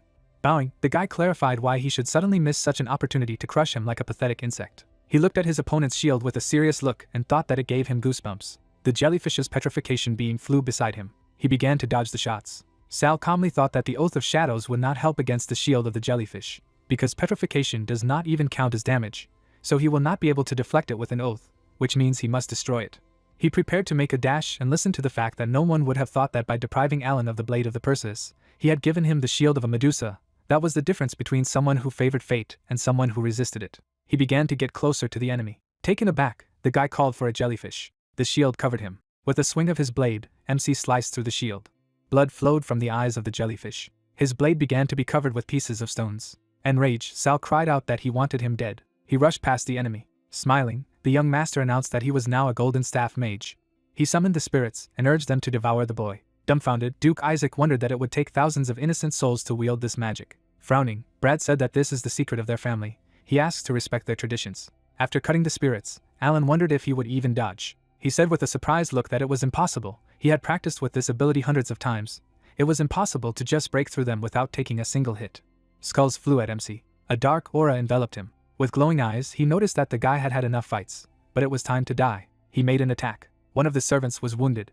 The puzzled protagonist noted in his mind that he had forgotten that the oath automatically transfers any damage to his shadow. Alan raised the staff above his head, after which a notification popped up that the staff of life absorbs the life force of another person and attacks the chosen target. If the life force of the target is less than the life of other people collected in the staff, then it will die immediately. This is incredibly terrifying, vicious black magic. Adelia stood among the servants from whom the life force was being sucked. The guy with a mad look said that all these bastards deserve such a fate. Sal plunged the blade into the floor. The blade was covered with magic circles. The red aura began to spread. The surprised guys shouted that the life force had returned. The dragon flew over the barrier. The black monster destroyed the blue dome. Standing over Alan, the protagonist asked him to enjoy his last breath. Smiling, he looked at the dragon and asked if he was angry too. Isaac was dumbfounded and wondered if the legendary dragon armor really existed. Looking at the monster, he said that according to legend, if you tame a demonic dragon, then a real spiritual bond can be formed between it and the owner. Under the influence of strong emotions, the dragon can change its form and strengthen all the abilities of its master. Armor covered MC's body. Frightened, Alan began to shout that this simply could not be. Even if he had received the blessing of this little creature, he would never be able to reach an understanding with it. He began to gather the energy in his hands and added that it must be another illusion. Now he would dispel it. A huge monster appeared in front of him. Sal spread his wings. He carried out a series of attacks and sliced the creature. Alan was frightened by this. The protagonist chopped off his hand and emphasized that it was because he stole innocent talents from them. Gara was shocked by what she saw. The guy summoned another monster. The guy suddenly jumped up from the ground. He pierced through the body of the undead and noted that for all those shadows who died for him, the one whom he had killed in a previous life, from whom he had taken away his natural gift, Frowning, MC noted that this was for all the evil that Alan had done in the past, present, and future. He found himself in front of the young master. The bullet hit his sword. Gara lifted her son in her arms and saved him from the attack. Smiling, Duke Isaac revealed that her nobility Lady Hera was once a magnificent S-level magus. He never imagined that he would be honored to see her on the battlefield, especially after her marriage to Lord Brad. She had used a magical artifact to erect 8 circles, and then clarified if the rumor that she had lost her magical powers during the murder of the previous head of the Cooper family was true. Purple mana hovered around her. Folding her hands, the woman created a holy spear and noticed that she knew that the protagonist would become a monster. She should have finished him off while he was still a child. Now she would correct her mistake. Sitting on the throne, Brad cried out that everyone immediately stopped. The spear suddenly shattered. The armor fell from the protagonist's body. The warrior said with a thoughtful look that, as expected from a swordsman of silence, nothing could overcome his forbidden cry. Standing between them, the Duke said that he had no place in the Cooper family. He had to gather his men and leave. Brad pointed his finger at his wife and ordered her to get out of his territory, otherwise she would regret it. The guys left there. Sunlight enveloped the mountainous area. Mr.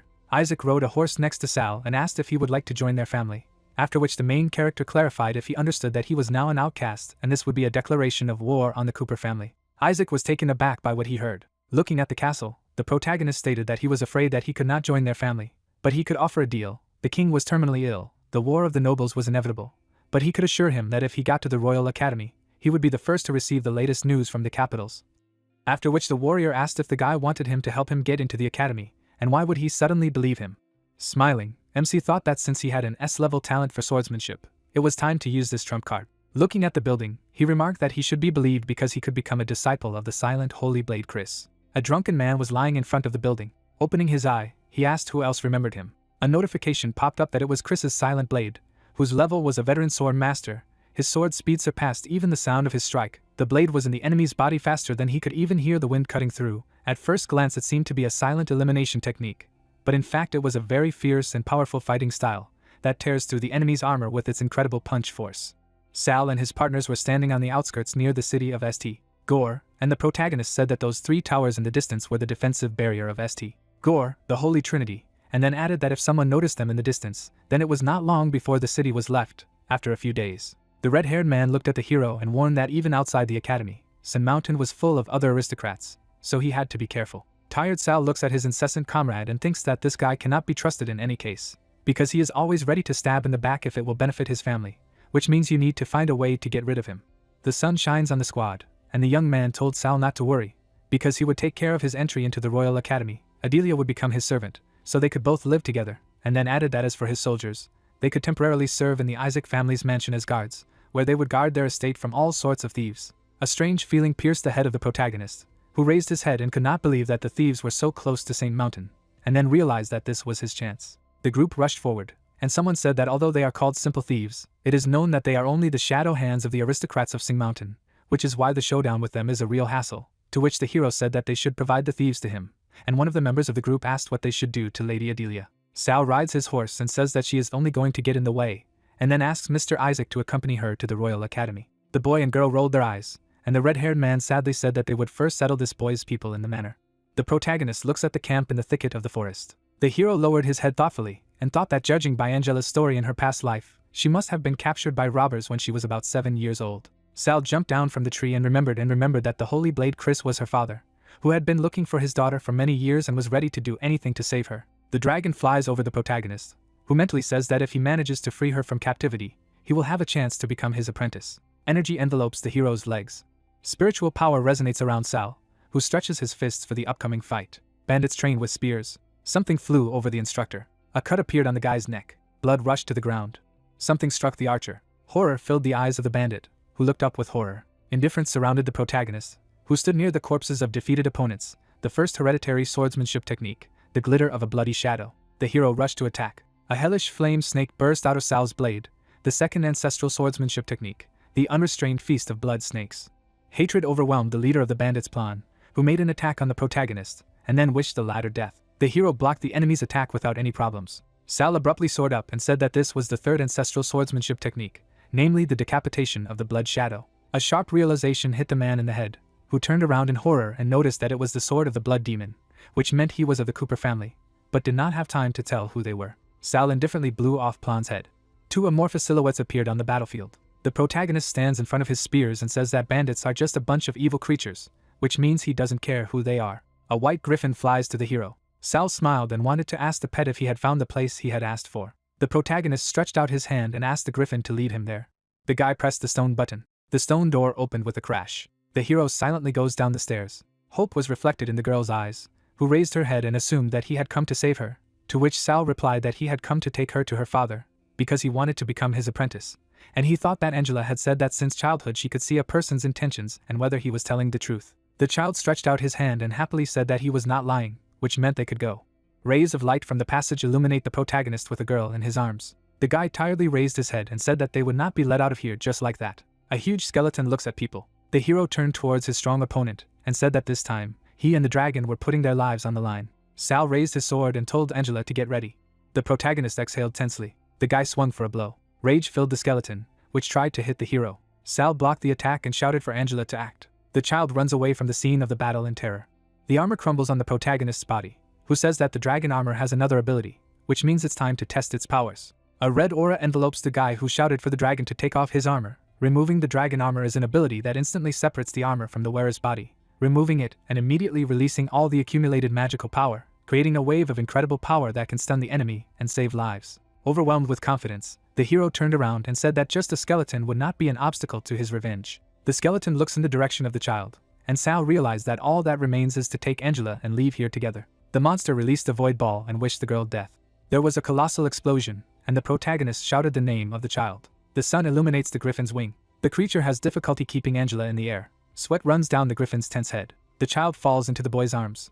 The hero stands in front of the symbol and realizes that this is a closed magical formation, which means that in order to escape, they need to destroy its core. The projectiles approach Sal, who says that as long as this thing is chasing them, they won't be able to find him safely. The girl smiled and suggested that the core he was talking about might be in a place that no one was allowed to go to, and the protagonist asked if she knew of such a place. Angela pointed her finger at the building and told her that when she was released from the dungeon, there were only 3 places where it was forbidden to go, and in front of them was one of them, which was the closest to them, and the guy said that they would start the search from it. Monstrous explosions are heard behind the hero, who says that although the skeleton is strong, it is quite slow, but at a long distance it is able to throw no less powerful magical projectiles.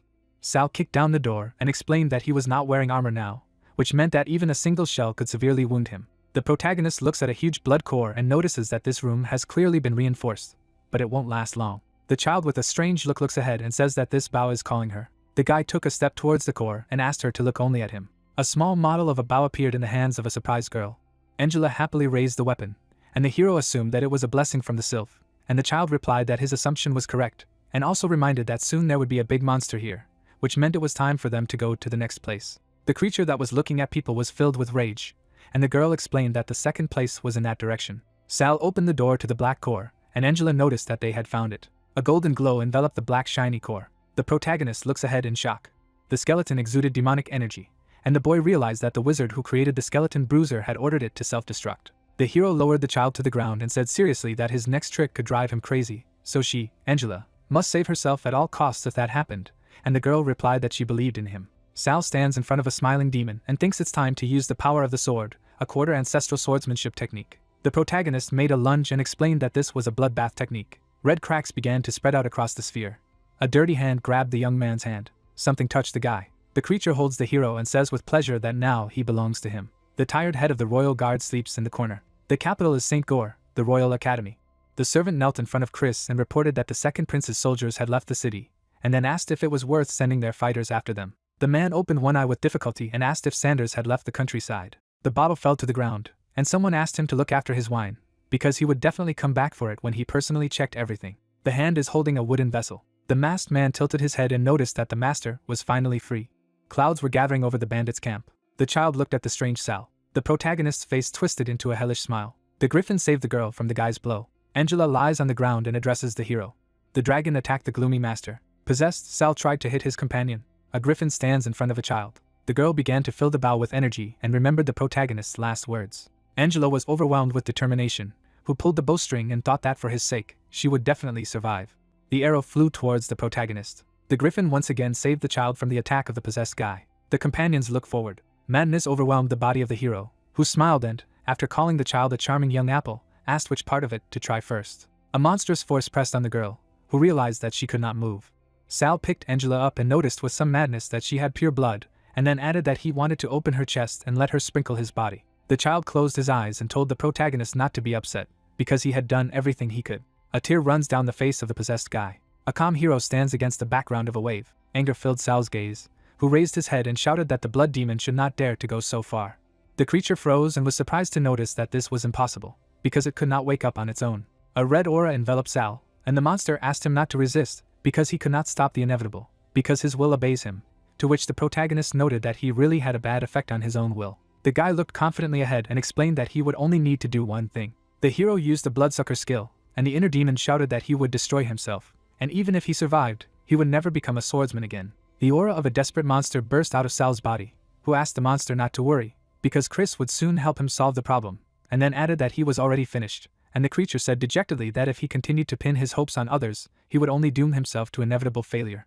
Yubiya from Sanders' squad approached the hero and said that this was the guy who had brought his majesty so much trouble. The old man swung for a blow and wished death to Sal. The girl stood in front of the protagonist's body and shouted that he should not dare to harm her brother. A couple of clear cuts cut the man's hand, who did not have time to understand what it was and what was wrong with his hand. Chris hugged Angela and said that she had gone through so much suffering over the past few years, and then apologized for her father being so late, and then summed up that they were going home.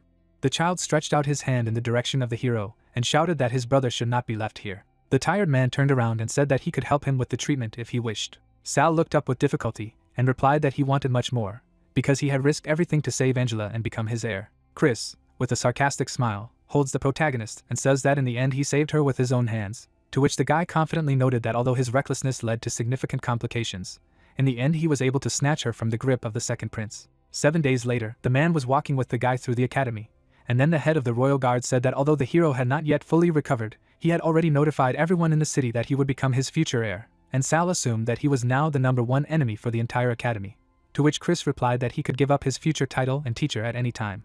The protagonist turned around and after saying that he had killed his entire family, and suggesting that he had lied to Chris, he said that he wanted to achieve much more than just a legacy, and then added that a couple of evil students would not stop him. The blade approached the stunning hero. William, who as an ordinary student took first place in the martial competition of the Royal Academy and was also a master of the sword, raised his sword and stated that Sal was the killer of his brothers, as well as a vagabond who decided to deceive Master Chris, and then added that he challenged the protagonist to a duel, where he would deprive the latter of all this undeserved honor. The guy stands against the background of his opponents and understands that such a bloodthirsty aura could not be suppressed by all the other enemies around him, namely Prince Sanders and the Bandit Lord, and then realized that it was their plan to take advantage of William's sense of justice to set him against him. The contempt could be seen in the eyes of the guy who held the blade and said that if he dared to refuse this duel, he would simply have to leave Master Chris and abdicate the title of his heir.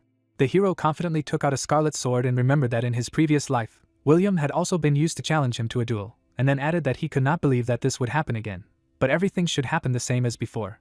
But he said aloud that he accepted his challenge, but if he lost, he would have to swear allegiance to him until his death. The crowd looked at the two swordsmen and shouted for William to nail him, as well as demonstrate that only the best of the best can get into the Imperial Academy, not mongrels. Determination overwhelmed the guy, who concentrated his energy in the blade and shouted for Sal to defend himself. The hero dodged the slash with a jerk, using a bloody slash. Starch was playing on the strings of William's subconscious when the protagonist appeared behind him and told him to just give up, because he was not even his equal. The disciple used a chi blast, and a surprised Sal mentally said that it was bad because he had interrupted his attack, and he would be able to use the blood slash again in 10 seconds. The guy made a lunge towards the protagonist, who remembered that this was his strongest technique, which meant that he had learned it while still at the academy. William jumped up and shouted for him to surrender. The slashing blade approached the hero's head, and the swordsman shouted for him to repent of his deception. The superiority came from Sal's body, who began to smile mysteriously. The protagonist blocked the attack with an aura and remembered Chris's words about how blood magic is very different from other schools of magic, and in his current state, the maximum would be to use the second technique at the level of a silver sword master, and if he tried to use the third technique, then it could not only summon the image of a blood demon, but also simply break the body of an immature body. And the hero mentally said that the teacher should forgive him, because for the sake of William's recognition and his loyalty, he is ready to take such a risk. Sal dodged the attack, and the apprentice shouted that it was all over. The protagonist soared into the air and said that it was the 1,000 blood blade technique. Bloody daggers approached the guy, and someone shouted for him to turn around. The blonde man put the blade to the neck of the young man, who could not believe that swordsmanship could do such a thing, and the hero said that he was pleased to see that funny expression on the face of honest and faithful William again. Madness overwhelmed Sal, who began to laugh. A strange aura erupted from the protagonist's body, and the swordsman noticed that something was wrong with it. Students look at a crazy guy. The sorcerer with a serious expression on his face began to accumulate energy in the staff. The frost mage raised his hand. Purple mana began to thrust into the sorcerer's staff, and someone shouted that it was magic, and then added that it was expected that this freak would use forbidden techniques. The swordsman stood in battle stances, and the unknown noticed that such demonic power was possible only if he had killed a huge number of people, which meant that he needed to be destroyed immediately. William raised his blade at his comrades, who said that it did not concern him at all, and then added that he should not sacrifice himself for this monster, to which the young man replied that after losing the duel, he swore allegiance to him until his death, which meant that even if he was really a bad person, he would protect him to the end. Someone took a step. Chris knocked out the hero with one blow, and said that he was just as problematic as he was in his youth. The head of the royal guard turned around and said seriously that they, the students of the Imperial Academy, shouldn't act so meanly by duels with a wounded man, but he assured them that when Sal returned to normal, they would have as many battles as they wanted. Fear overwhelmed the disciples, who looked ahead in shock and said that they were very scared, the word he was ready to kill them at any moment. Moran Shavat looked at Sandro, who angrily said that he had heard that the hero had come here on the recommendation of a nobleman, and then asked his comrade to walk with him to the main hall of trials. The antagonists look at the man with Sal in his arms, and the prince thinks that if he really uses blood magic, then this is a great school for suicide. The girl goes and hesitantly asks Cassidon's teacher for permission to help Sal, because only she can cope with the demon that torments him, and the sorceress asked her not to be stupid and stay away from him, because he practices evil blood magic, to which Adelia reminded her that she told her that the school of magic has no effect on whether a mage is good or bad. Mystic looked ahead seriously and replied that it was true, because the character of a person had nothing to do with the school of magic that he had chosen, but his magic was completely different from ordinary blood magic. Chris sits on a chair in the middle of the battles and reveals that if he wants to master the art of blood swordsmanship with blood magic, he must be in perfect condition, both physically and psychologically. The hero lies in a green liquid, and the man reminded that all these 7 days he worked tirelessly to help his body recover. An image of the head of the royal guard lessons appeared, who added that he would teach him how to use the power of his own blood, instead of ki, to enhance his own body and use blood swordsmanship. Chris forced an angry smile and noticed that Sal thanked him by getting into a stupid fight without even fully recovering, and then added that if he wanted to destroy himself so badly, he would never take revenge on the Coopers for all their deeds.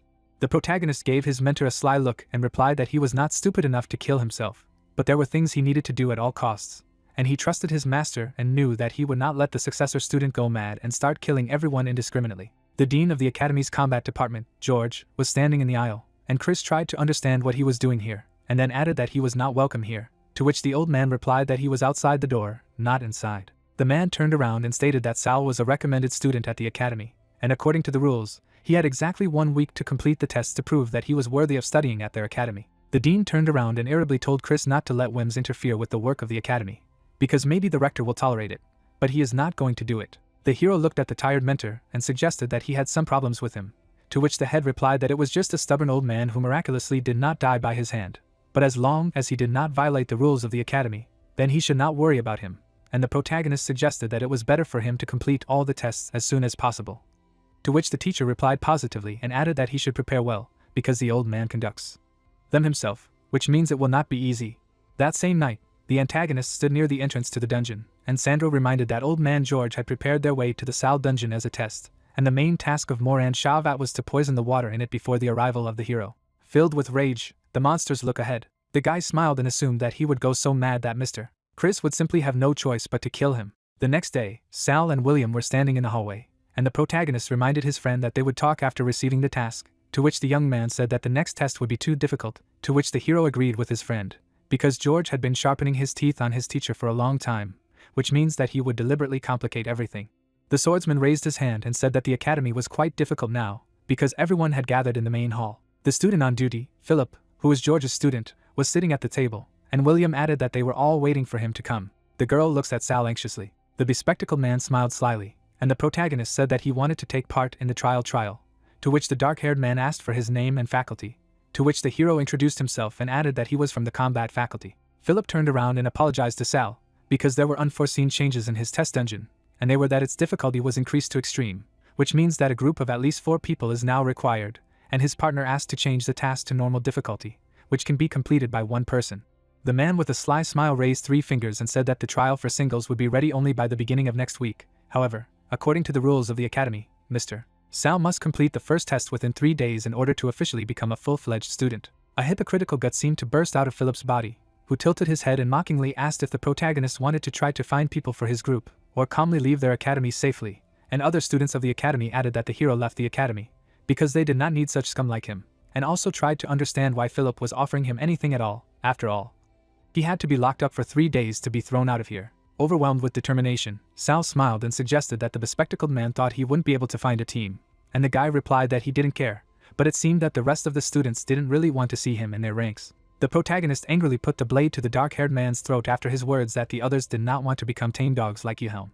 The hero confidently raised his head and said that if he could find his teammates, he would kneel down and apologize to William for such an insult. Philip smiled mischievously and told Sal not to even dream about it, because if he wanted him to bow down to him, he would have to kill him, to which the protagonist replied that he would not kill him, but instead would tell the truth to his teacher Chris, who would not leave his student offended. The apprentice touched the blade and smugly reminded Sal that he had to assemble a team of 4 people before evening, and the hero replied that there was no need to give him time until evening if only 4 people were needed. The comrades look at the protagonist, and Adelia, who is a student of the magic department, and Gloria, a student of the combat department, said that they want to create a team with Sal, and the guy sarcastically asked Philip to register their team. The hero stands against the background of death with a scythe and haughtily added that the bespectacled man should kneel down and ask for forgiveness.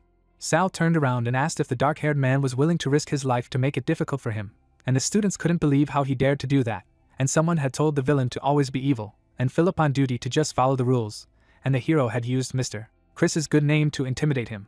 Wilhelm raised his hands and sadly said that there was no need to go that far for him, and the protagonist replied that as long as they were not wrong and did nothing wrong, no one had the right to stand in their way, and he never made mistakes. The dean was standing next to the evil youth who hissed that he wanted to finish off the hero with his own hands, and the old man reminded him not to forget about decency and not to violate the rules of the academy, and also remembered the humiliation he felt today, and turned these feelings into fuel for his strength, and only then could he appear as death itself in the flesh and take his life. After all, there will be a time when he will not be constrained by the rules. The group was standing in front of a portal in the jungle of Melissa.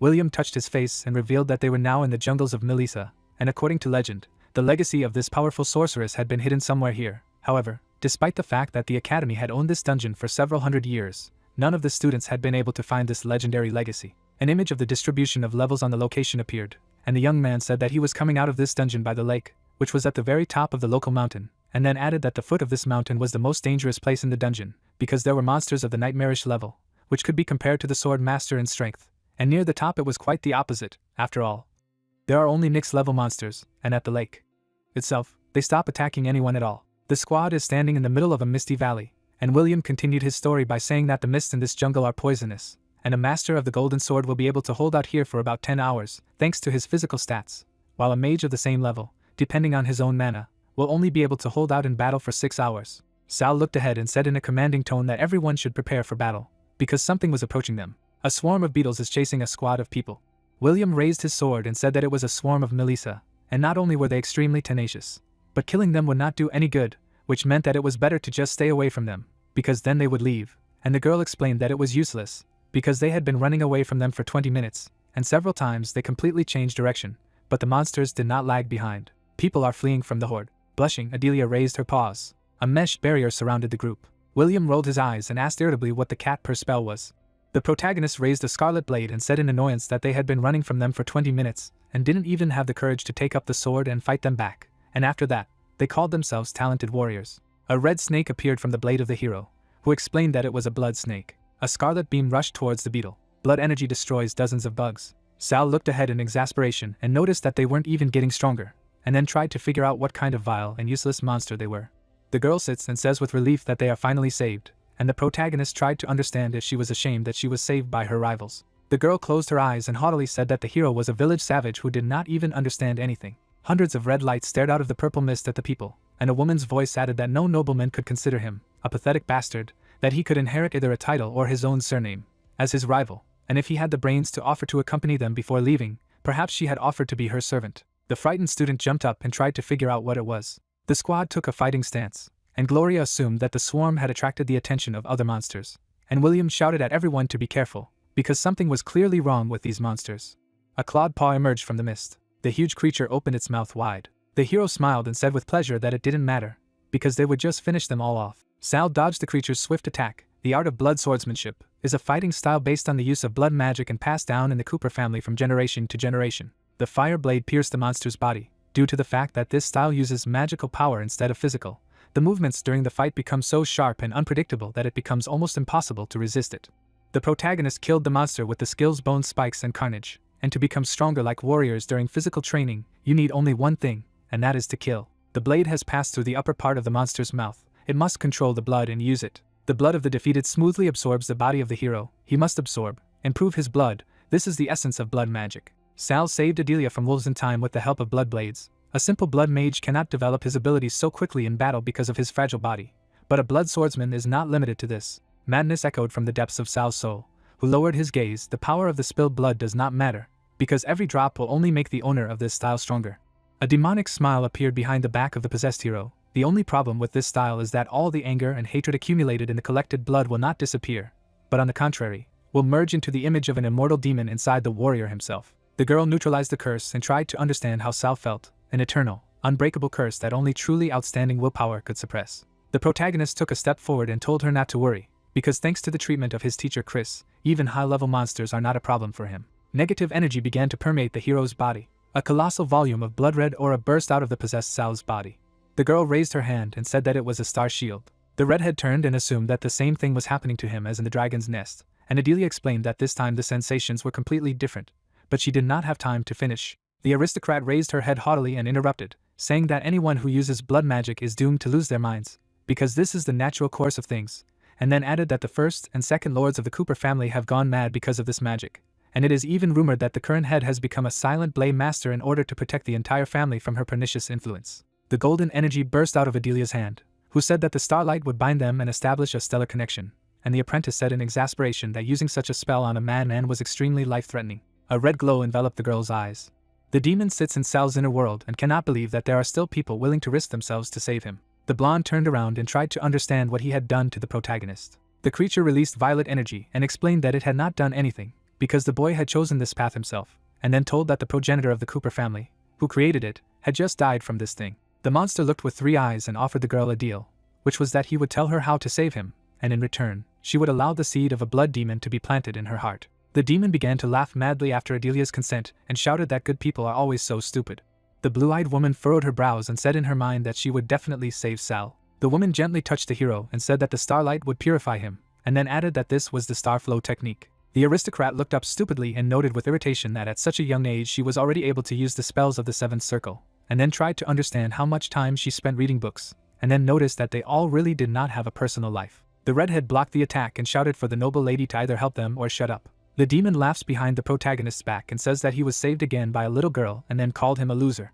The hero waved it off and tried to chase the monster away, and the creature said that if he hadn't promised that girl to save him, he wouldn't have even thought of appearing in such a dirty place. The demon raised his hand and said that he would only show it to him once, so he should remember it well. The blood energy began to form a crystal in a vortex, and the monster said that he needed to learn to understand the blood that he had absorbed, find out what kind of flow was taking away his control over him and get rid of it, because if he allowed this stuff to take over his body again, then he would finish off this girl. The aura circles around the red stone. The silhouette of the creature raised its head and mockingly said that they would soon meet again.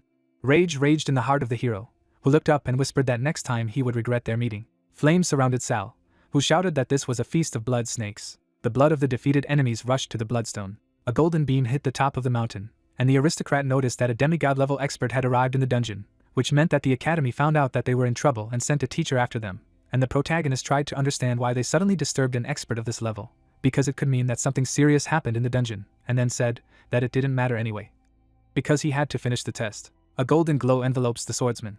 The warrior neutralized several creatures with one jerk and said that they were a bunch of animals that did not even know what they were doing. Oliver, the master fencing instructor of the Imperial Academy, a master of the golden sword of the demigod level, puts the sword away against the background of the slain creatures and says that all he has to do is return with the head of a bastard, then His Highness Sandro will be indebted to him. The knight looked at the artifact and thought that it was designed specifically by the Department of Magic to detect those who used blood magic, which meant that he could easily find this boy and finish him off. The man looked to the side with irritation when someone told William that the demigod level existed only for the sake of pretentious sound. The wounded students are walking behind Sal's squad, and the sword master noticed that he saved these guys on the way here, and since there are other students here, it will not be possible to deal with him directly. The boy raised his hands and shouted joyfully that Master Oliver himself had come here to save them. The warrior pathetically raised his sword and thought that there was nothing to be done, because he was a good teacher and everyone loved him, which meant that if he got rid of the villain who was the culprit of the anomaly in the dungeon, then they would even thank him for it. The hero looked ahead, and someone shouted for him to die, Oliver's attack went through the protagonist's bloody energy. The swordsman smugly sheathed his blade and suggested that this child must be happy to have been killed by the blade of a sword master, and someone had noticed that the level of a demigod was the level of a golden sword master, capable of using sword master level attacks. Sal's bloody silhouette approached the frightened mentor and mockingly remarked that all of them from the academy sounded so loud, but in fact they were nothing. The protagonist blocked Oliver's attack, who shouted madly that he was not dead, and then suggested that it was a feature of blood magic, but then added that he would just kill him again. And the hero remembered that the image of the blood demon had trained him to find any poison in the bloodstream, and now, instead of looking for toxins, he did something else. An image of a bloody stream appeared, and the guy explained that he showed her movement through her body. The young man blocks the opponent's attacks. The blade passed by a joyful Sal, who mentally said that he could see the power flowing through his body, so he could predict all his actions in advance, and if he could fully master this technique, then in the future he would even be able to copy the movements and techniques of other people.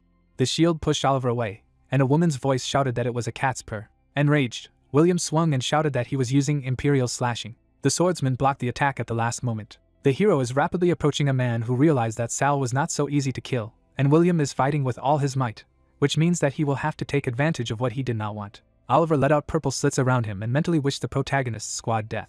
The blade sank into the water. Huge and evil creatures look at people. The swordsman stands in the golden stream and mockingly assumes that the students will be grateful to him for arranging such an unusual practice for them. The students struggled to fight off the monsters and realized that Oliver wanted to kill them, and someone shouted that it couldn't be, because he would never do that, to which he received the answer that the mentor used the teleportation scroll and escaped. Fear shackled the young man, who was on his knees and said that he did not want to die, because he still had to earn money, become successful, and start a family.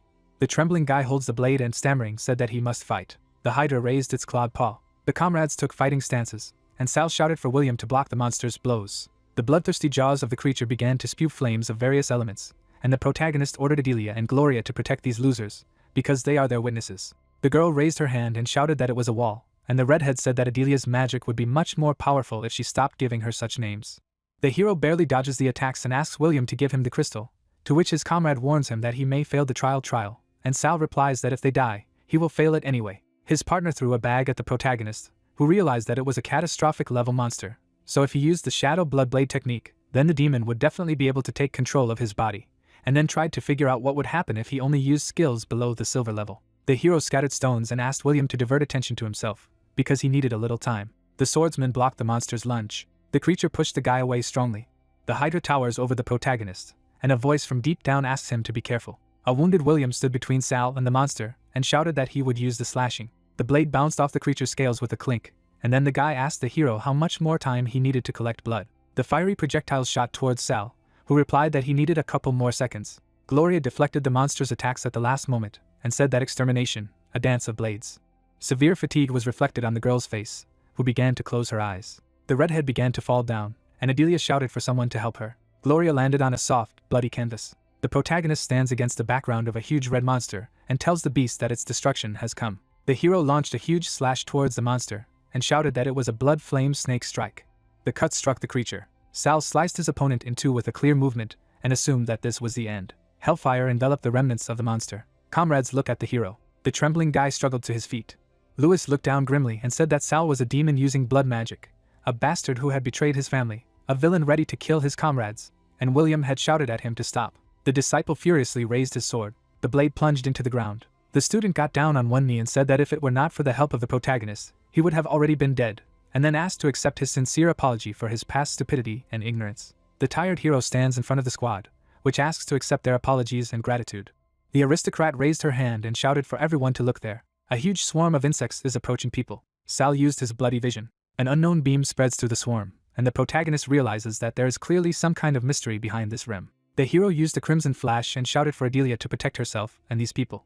A bloody ray pierced the water surface. Sal stands in front of the bloody heart and realizes that the so-called Melissa swarm is nothing more than a simple tool for collecting life forces, and their real purpose is to resurrect the sorceress Melissa with the help of a magic formation and this heart, and then added that this is black magic again, which means that this is the type of freak who is ready to take everything from others, if only to survive ourselves. Anger filled the eyes of the hero, who released the bloody serpent and ordered him to feast. A green aura enveloped the disciples, who noticed that their strength had returned, and they felt much better. A blue portal appeared out of nowhere, and someone shouted that it was the exit from the dungeon, and the protagonist said that he did not even think that he would accidentally find the exit.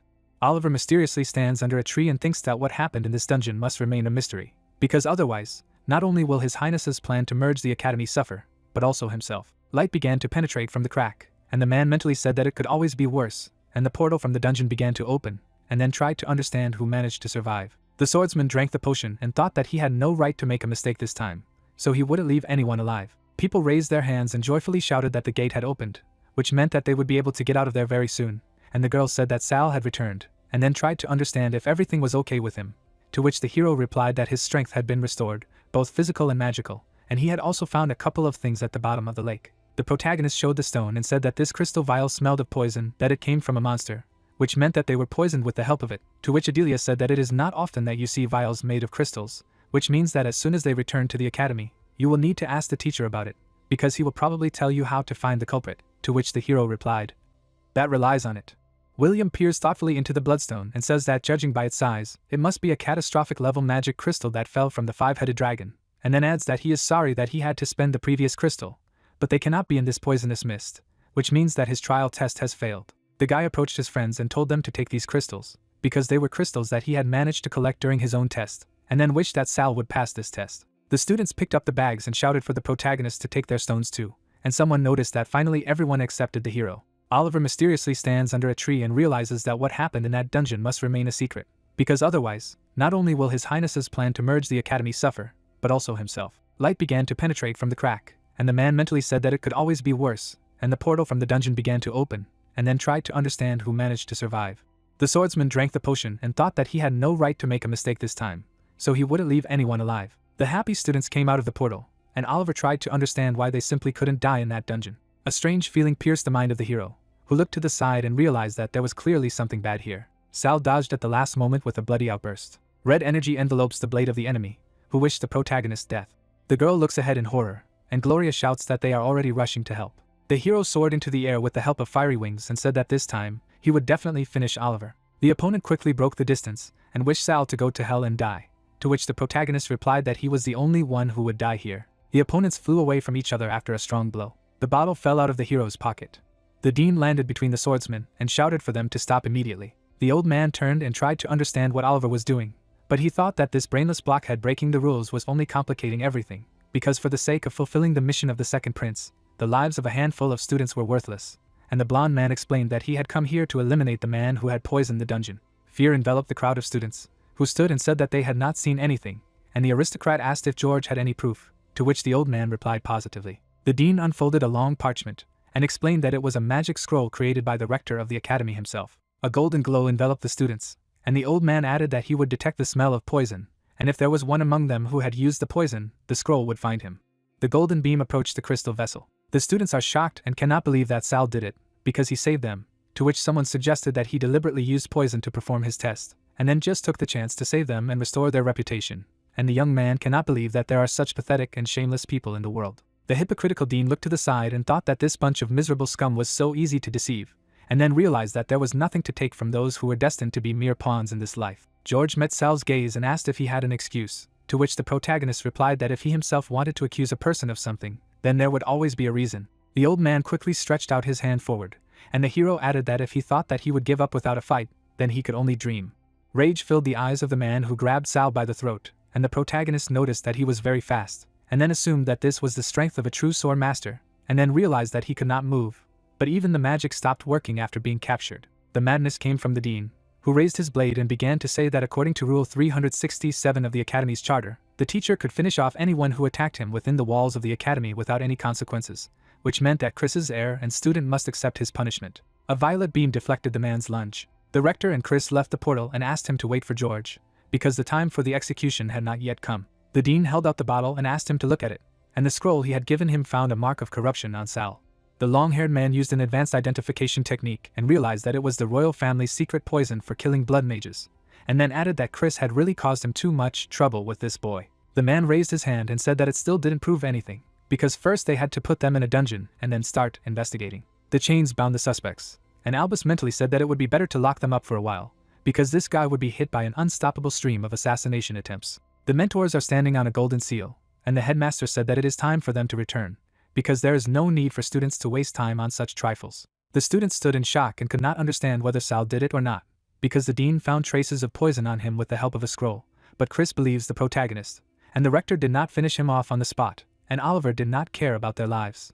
Dim torch is shown in the dungeon of the academy. The head sits next to the hero and says that this poison, this special weapon of the royal family against blood mages, according to what he managed to find out, Prince Sandro got it, and the protagonist hissed that he would not leave him behind and kill him. Chris walked to the exit of the cell and asked Sal to stay there and think that no matter how many enemies he killed, there would be no fewer of them. Dirty Oliver closed his eyes and called the hero a jerk, because Mr. Chris's job is to protect the royal family, and he told him to his face that he wanted a prince, to which the protagonist replied that the man did not understand a damn thing, since he still worked for him, because the prince did not give a damn about his life, to which the swordsman added that it was a great honor for him to contribute to his highness's plan.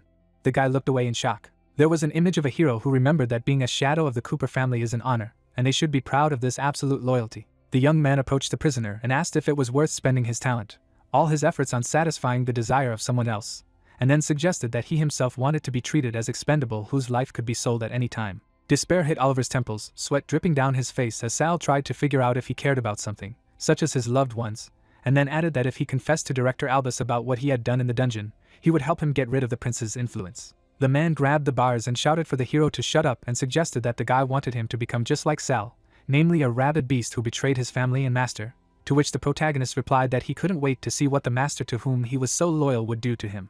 The silhouette approached the camera. An unknown person stands and tells Oliver that His Highness has arranged a duel with Sal in the Colosseum, which means this is his last chance. A trembling swordsman was holding a bottle with unknown contents, and the man said that this precious vial of the Vine of Life would give him a glorious end, and the frightened man said that he would definitely carry out His Highness's order, even at the cost of his life, to which the silhouette replied that it was good that he understood this, since His Highness appreciated his loyalty. Oliver looks at the vial in horror and realizes that after taking the Vine of Life, he will die, but will he be of any use to glory after death? An image of the silhouettes of a man and a hero appeared, and the swordsman realized that it was all false, and then Oliver asked himself in his mind whether he should sacrifice his life for glory and truth. Clouds floated over the Imperial Colosseum. Sal looks at his hand thoughtfully, and someone shouts that they are starting. The man cast a stern glance to the side.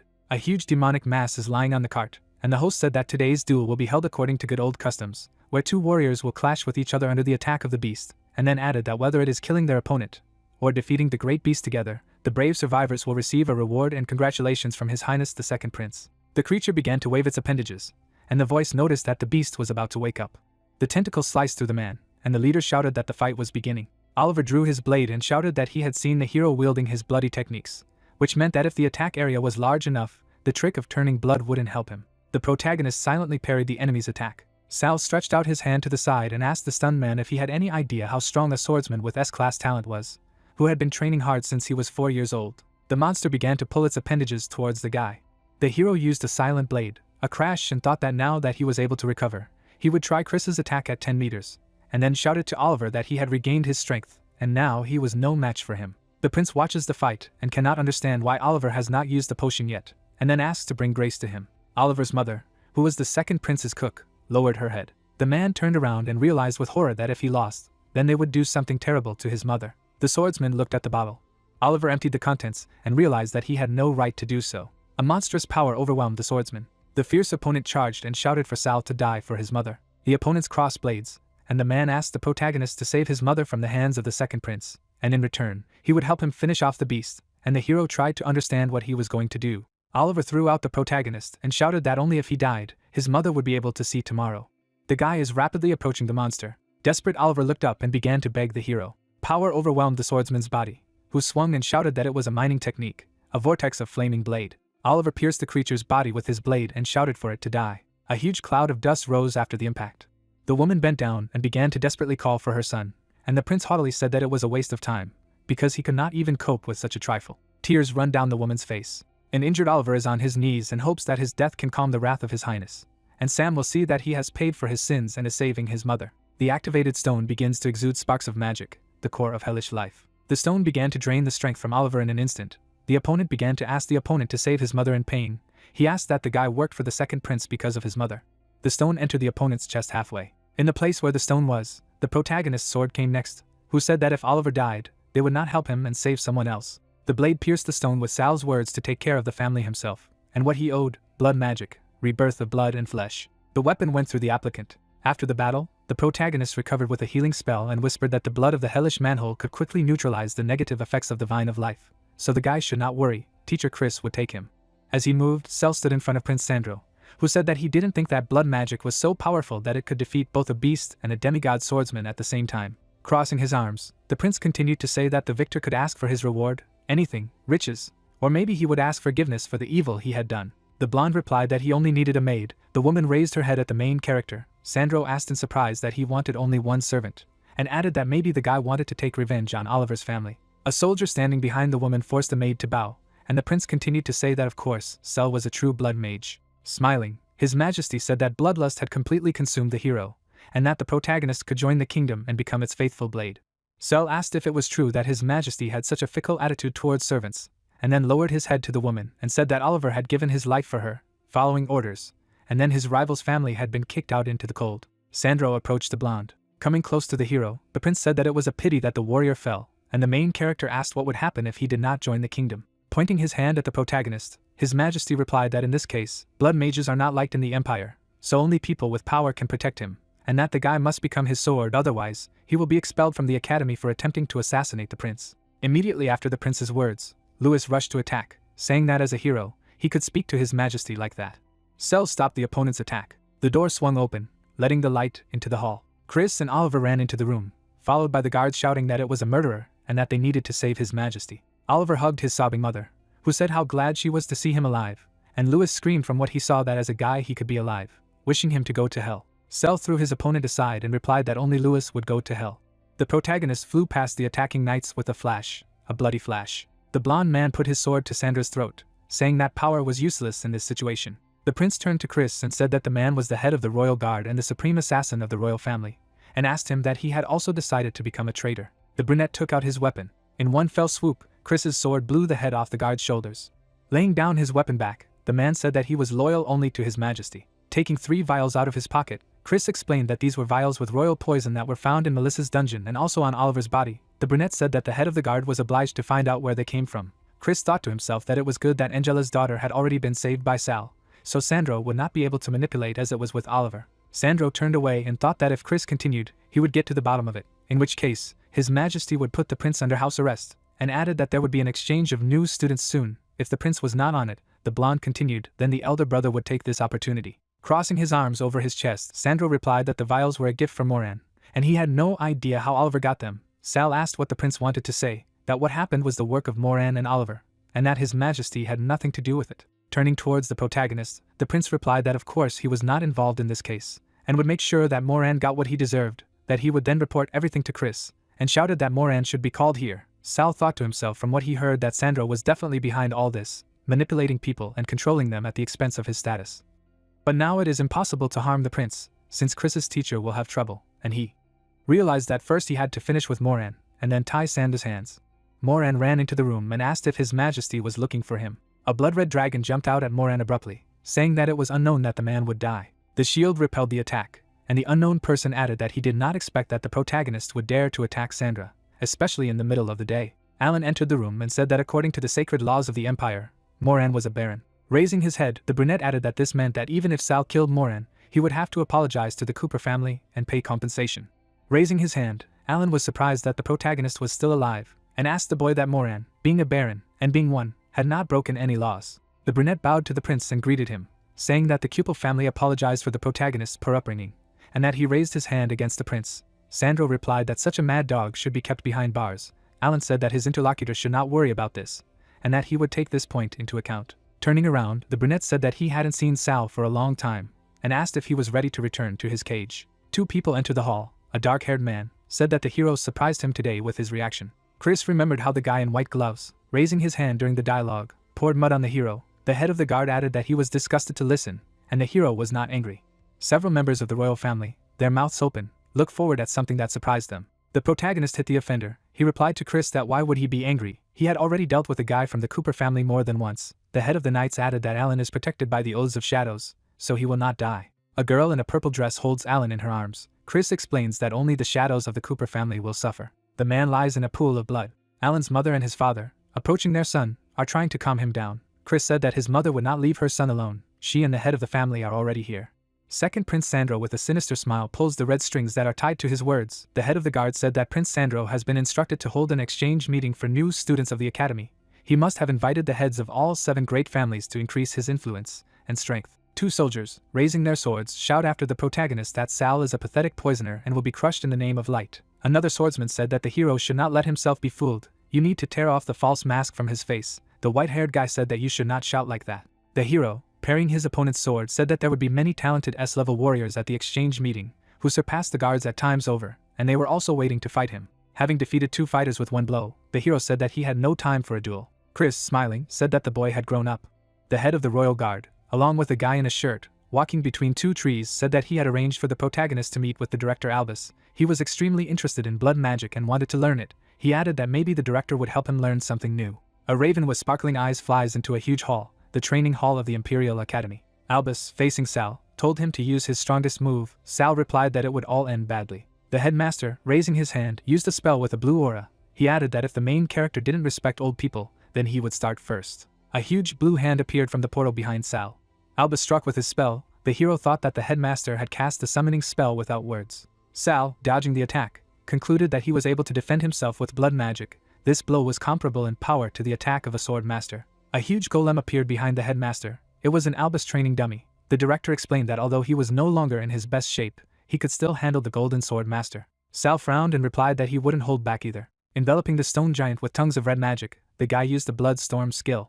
Albus, bringing his hand to his chin, noted that the scope of the ability was not bad, but it would be better to try to concentrate more power in one blow. Soaring upwards with the help of blood magic, he used the blood flame skill. The headmaster, opening his mouth, said that Sal had increased his strength with his own blood.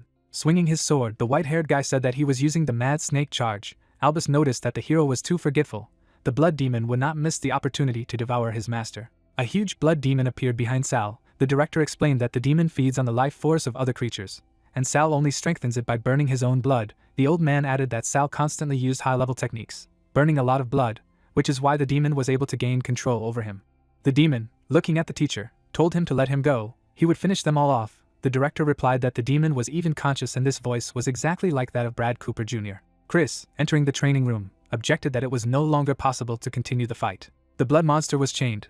Albus said that he still had strength, and in order to protect Sal from the demon, he needed to seize the right moment and imprison the monster in chains. The master opened his mouth and said that he forbade Sal from using blood magic until he learned to control the blood demon. Sal looked ahead and replied with displeasure in his voice that the exchange meeting was about to begin, and he couldn't use his strongest techniques.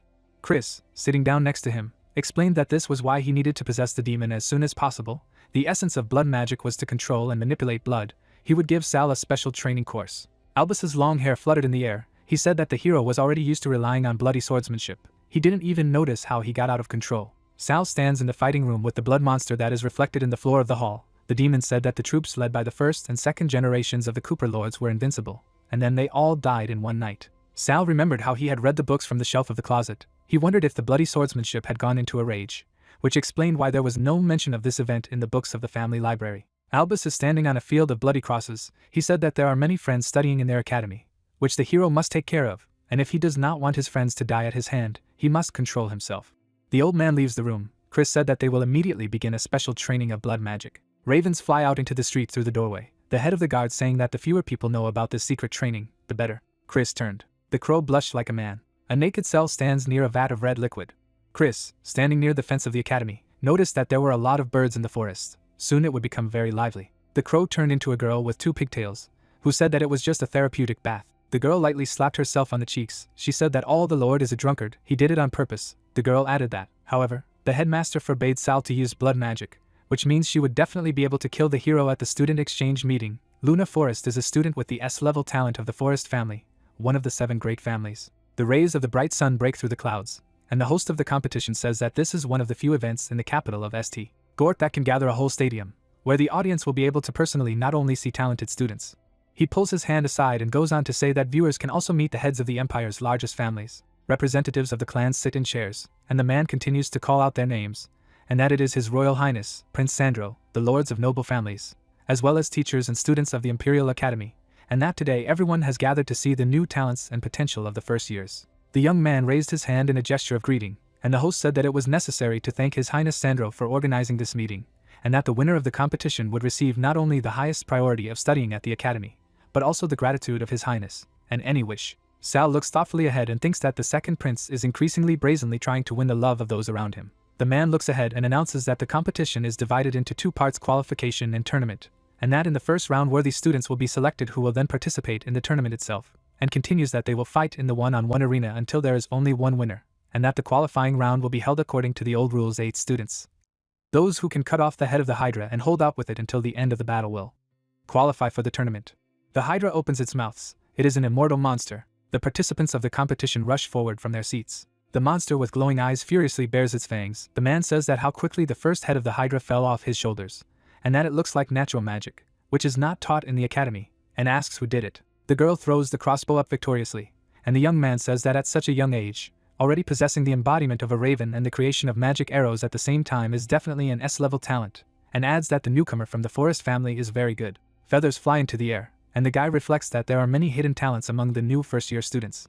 The spiked axe flies swiftly at the enemy. Blood splatters from the monster's head, and the protagonist wonders to himself that someone dared to steal loot from the forest family. The chain cuts through the air, and Saladin thanks his crow's sister for a ticket to the tournament. The participant of the competition victoriously raises the head of the monster and declares that he will gladly accept it. Raven rises above the arena and asks what the guy wanted to die, and Sal wonders who is stronger, the forest family, the kings of the jungle, or the Delanco, the lords of the storm.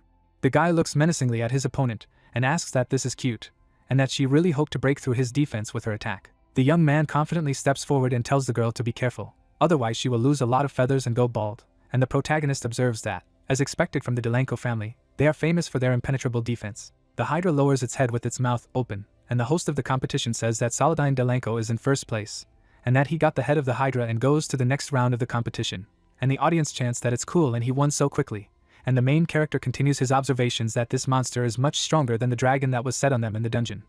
And it's a good thing that he is under the magic of suppression, otherwise they would have a hard time. The Hydra turned its head, grinning, and Gloria asked that she had not expected an attack from behind and ordered her to turn around. She stands in the center of the magical flashes and declares that she will not allow these northern barbarians to underestimate the warriors of their empire. And the guy thinks that this is a member of the Isaac family, and that it is not for nothing that in a past life they became the right hand of the emperor.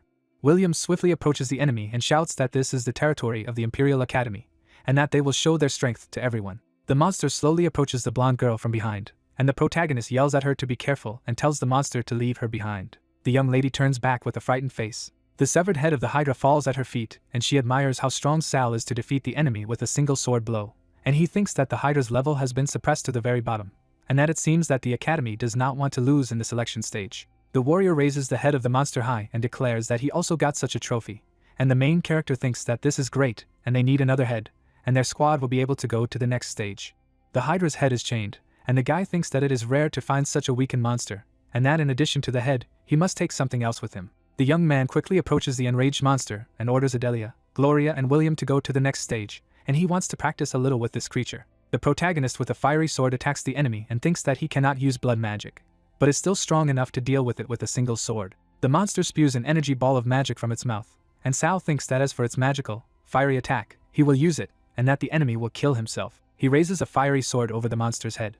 The guy stands in a fighting stance in front of the enemy and decides that now that her regeneration has been weakened by her own strongest attack, she needs to act immediately. He swiftly attacks the Hydra and thinks that left with only one head, it will spend all its strength repairing the severed body parts. The enemy's head flies up, and the protagonist continues to think that at this moment the Hydra will be the weakest. The young man's weapon throws up a magical stream and he decides that if he resonates with the blood magic that Chris taught him, then he will deal the Hydra the final blow, and will be able to get its gift of regeneration.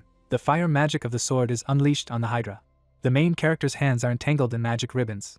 Alan raises his hand and tells Sal that he caused a massacre in an attempt to cut off the last head of the monster, and missed his chance to get into the tournament. He squints his eyes and asks why the guy doesn't fall to his knees and beg him, and what can he reward him with a passage further. The main character straightened his shoulders and said that he would never kneel, and added that he had no conscience at all. The members of the Cooper clan are caught in magical bonds, and Alan says that if he doesn't care about entering the tournament, then maybe his comrades mean nothing to him. The protagonist resolutely moves his weapon aside and calls out to Alan. The Hydra breaks the shackles around its neck. Sal throws his weapon at the reviving monster with lightning speed and says that she is about to die. The prince sitting on the throne bowed his head slightly and said that the restraint had been removed from the Hydra, and that the Cooper bastard was in such a hurry to die, and added that if there were a couple of such monsters in the arena, it would be much more spectacular. Alan looks at Sal approaching and declares that today he will take revenge on him for all the humiliation he brought him as a child, and that he will wash away this shame with blood. Lisa curls her hair. The monster towers behind the protagonist, and Alan says that he brought with him the most fanged dog of the Sand family. A girl with green eyes surrounds herself with magical dark streams. The protagonist continues to reflect that Lisa uses the magic of dark bonds, which weakens and sucks the life out of her goal, and that fighting her directly is a waste of energy, and that because of Alan, he did not have time to cut off the last head of the Hydra in time, which is why she managed to fully regain her powers. A young man attacks an enraged monster. The Hydra spews purple flames from its mouth, and he thinks that in this case he will allow him to enjoy all the power of the freed Hydra, and Alan asks that he is an idiot, and that he thinks that destroying Lisa's hair can harm her. The girl looks with horror at the black curls developing around her. She stretches out her hands to her head. Black dogs with glowing eyes run in different directions, and the protagonist thinks that it is interesting that she was able to absorb and transform the flames of the Hydra, and that using the power of the Hydra so brazenly will only anger him, and that she will definitely not leave the offender alone after such a provocation. The young man soars up. The guy is holding the severed head of a monster in his hands, and the main character thinks that the Hydra has just been released. There is very little time left before the eruption of its power, and that it is necessary to get rid of Alan as soon as possible. The dogs rush forward, and Lisa warns Master Alan to be careful. Red and white magic streams destroy the enemy. The protagonist quickly approaches the enemy, and says why these half-dead dogs should stop him from killing Alan. The opponent deftly dodges Sal's attack, and he sees that this is another rescue trick, and that how difficult it is to finish him off. This is a redirection of damage. The girl falls on her back, and William asks if the main character needs their help.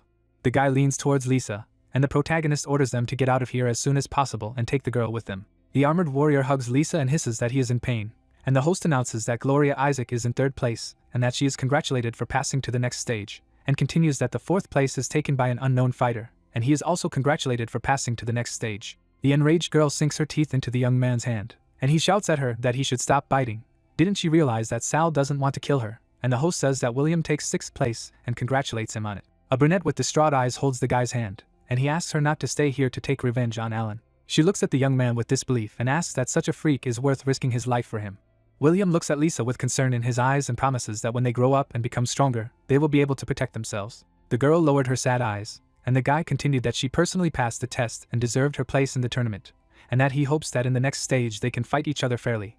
And the man says that the seventh place is taken by Lisa Sana, and she is congratulated on this. The monster spews purple clouds from its mouth, and the guy says what kind of creature he is, and how dare this dog betray him. The Hydra bared its jaws, and the protagonist said that no one could protect Alan anymore, and asked if he was ready to die. The young man raises his hand and asks the young man that he wants to kill him and adds that he is sorry, but he will not be able to do it today, and continues that he will be the last fighter to go to the next stage of the competition, and Sal will become food for the Hydra. The young man takes his dream aside. The Hydra's head flies off its neck. The young man tilts his head down and asks if this is true, and continues that he would not kill the Hydra so quickly, but thanks to Alan, he managed to exhaust the monster well. The protagonist sits on the head of the monster and declares that now that it has reached the peak of its weakness, he will be able to complete the ritual. The protagonist stands in a circle of red magic streams and says that his teacher Chris told him about a ritual of blood magic, described in ancient tomes, that when the blood of the monster is mixed together with the life stream of the owner, a common bond is formed between them, an S-class ability is obtained, rapid regeneration. It allows you to restore physical damage at lightning speed, while avoiding any negative effects of this attack. The young man looks intently at his hand and says that at this moment a person can synchronize the flow of blood and not only subdue the will of the monster, but also take possession of its special abilities. Alan looks at his palm in disbelief. He squeezes his shoulder in pain and shouts that how dare Sal cut off his arm, and Sal replies that he is sorry that he does not have the opportunity to repair it this time. The protagonist points the finger at Alan with contempt and says that as someone to whom the shadows have taken their oath, he has never thought about what it would be like to be a shadow himself. The guy looks at the protagonist with hatred and yells that what is the matter. It is not surprising that he dared to live his miserable life for so long, and that he thinks that such revenge will work, and after all the pain that he will cause him will be transferred to countless innocent shadows. The protagonist raises his sword and declares that after receiving the regeneration of the Hydra, weak attacks will not only do no harm to him, but he will not even feel them, and continues, because unlike Alan, he experiences all the pain from them in full. The guy's body is pierced by magical currents. Alan says that Sal has just gone crazy, and asks him to let him go, and that he can just kill him. The main character holds the head of the monster in his hand and says that he will not allow Alan to die so easily, and that he wants him to continue to live in agony and fear, not even knowing when his body will be pierced by this pain again, and remember that this is how he once lived. The guy turned his gaze to the head of the monster, and the host finished that the 8th place was taken by Sal Cooper and went to the next stage. Saladin threw his axe over his shoulder and said that such a huge firebrand had probably never been cut off before, and that this young man was strong. The protagonist shifted his gaze to the confident opponent and thought that he was the first in the Delanco family to receive a rank increase. In addition to the skills of absolute defense, according to rumors, he also has a secret technique for controlling dragons, and the guy said that he was looking forward to the battle with the young man, and the host announced that the first round of the tournament would be held tomorrow, and that Saladin Delanco and Sal Cooper would face each other in the first match. Prince Sandro raised his hand over the goblet, and the main character thought that in the very first fight he was put against such a strong opponent as Saladin Delanco, that the second prince clearly wanted him dead. The protagonist looked up and thought that now was the perfect time to fight the opponent, and that after all, if he wanted to win the tournament, then the best way to deal with the strongest was to do it earlier. The yellow-haired warrior furiously throws his axe at the enemy and exclaims that he hopes Sal will like his axe, and Sal admires the power and strength of the enemy, and thinks that such an attack will be difficult to block. The guy is desperately brandishing his weapon. The protagonist dodges the attack, and the young man demands that he do not dare to dodge and fight him. He manages to put his foot on the opponent's axe. Sal puts a ring on his finger and says that he is the coward, and that House Delanco is known in ancient times as the Warriors of the Sea. The axe crashed into the ground from a powerful blow, and the main character asks that it turns out that real men should hide from enemies at a distance and shoot at them from cannons. The opponent threw his hand forward with fury and said that the opponent should repeat what he had just said. The young man grabbed his opponent's fist and asked why he had so much strength for such a short fellow. The opponent shook his hand from side to side and exclaimed that Sal was cunning, and that he wanted to make him lose his temper and seize the right moment, and that he would not succeed. The guy put out his hands to protect himself from the axes flying at him. He raised his head in horror, surrounded by streams of purple mana, and the protagonist thought that he did not expect that Saladin's defenses would be so impenetrable, and that even the erosion of the Hydra combined with the bloody spikes did not damage him. The young man flew into the air with a weapon in his hands and asked why the protagonist was so nervous, and that he would now pay for his words, and Sal replied that he was ready to attack. The protagonist shifted his gaze to his opponent, and summoned blood magic and general communication to make them freeze. The enemy, with anger and hatred, raised his weapon over the young man and realized what he had done, and he replied that in war all means are good. He confidently deflected the blow of the axe and said that when you go into a rage, you need to keep your sanity, otherwise such a cunning person as he will be able to catch him in a blood connection. The protagonist swung his sword and demanded that the enemy go away from here. Saladin flies upside down. The gray-blue sky is pierced by magical flows. A dragon's tail appears, a flying demon, an A-class monster, an elite dragon that can use the magical elements of ice and lightning. A huge monster with glowing eyes flies up to the young man, and the protagonist thinks that a flying beast with a cold-blooded character, which relies on agility instead of strength, is not very suitable for a fierce opponent. The dragon releases icy flames from its mouth at the guy flying down. The enemy sits astride the enraged monster and says that Sal forced him to summon Thor, and it's a pity that this is the end of it for him. The head of the royal guard folded his arms over his chest and said that according to the rules of the arena, summoned creatures cannot take part in the tournament, and this is unfair to the young man. And the man said that the rules are rules, and that however, Saladin is an exception, since he is a dragon rider, and that if the jury members agree with him, then so be it. Sal is also allowed to summon creatures. The monster spews ice flames, and the guy says that he will watch the protagonist dodge it. The main character finds himself in a ring of icy flames and thinks that if he continues to spend his energy repelling such attacks, then it will definitely not end well for him, and that he needs to somehow shorten the distance. The opponent throws up his hand with hatred and anger, and declares that the young man is lucky, and that today he will show him the most powerful attack of the dragon rider. The prince shifted his cunning gaze to the man and said that Saladin was indeed the most talented of the warriors of the Delanco family, and the man said that he was grateful to him for the compliment, and that his son was the pride of the family, and continued that as the only child of the Delanco family, that for the first time in many centuries he was able to make a pact with the dragon. He was able to communicate with a flying demon, to harness the power of the heavens themselves together, and unleash the full force of thunder on his enemies, and ended up leading House Delanco and the dragons to a great future. The young man shifts his evil gaze to the protagonist, and declares that it is a great honor for him to die from the fury of the storm itself. The red dragon spread his wings, and Sal said that his opponent was rejoicing early. The man looked up in surprise and asked that it was a demon dragon, and that they weren't extinct. The young guy turned his frightened gaze to his opponent. The protagonist put his hand on his belt and thought that today the dragon had obtained his lightning magic, and in the future, his power would become immeasurable. Red magical streams enveloped the blue mana, and the young man asked the monster to show him his abilities, and Saladin says that this is impossible, and that this simply cannot be. A flash of thunder erupts from under the dragon's paw. The protagonist is enveloped in the power of lightning, which allows him to travel a short distance, and Sal declares that he must win this battle. A powerful dragon towers behind Sal. Soladina is engulfed in blue flames. The protagonist turns his head and says that the judge can now announce it. A dragon soars over the arena, and people say what it is like to shine in the rays of glory, and that this is a reward that no shadow has ever been honored with. The man with a hostile face spread his arms to the sides and growled that Sal was a pathetic thief who had stolen the power and treasure of the Delanco family. The axe flies in the air. The man bows angrily and says that the guy should give him back along with the demonic dragon. The beast intercepts the flying axe. The protagonist crossed his arms over his chest and asked why he was a dragon. The main character quickly bends down and says that today he will show the fearless old man the simple truth of the world. A stream of fire erupted from the mouth of the huge dragon. In the world of swords and magic, dragon riders flying high in the sky are the most dangerous and powerful opponents. The king with the crown on his head watched over the two guys for the sake of the balance of power among the noble families. The old king destroyed all the demonic dragons. The last clutch of eggs was left trapped inside the crystal city, and the key to it was divided between the Cooper and Isaac families. The old man with gray hair and beard swung his hand at the dragon with a clenched fist and realized that the demonic dragons were not extinct, and exclaimed that it was even excellent. However, it was a pity that he recognized the vile crook as the master, and noted to himself that dragons are the most loyal creatures in the world, and if he chose his master, he would never betray him again, if the rider dies.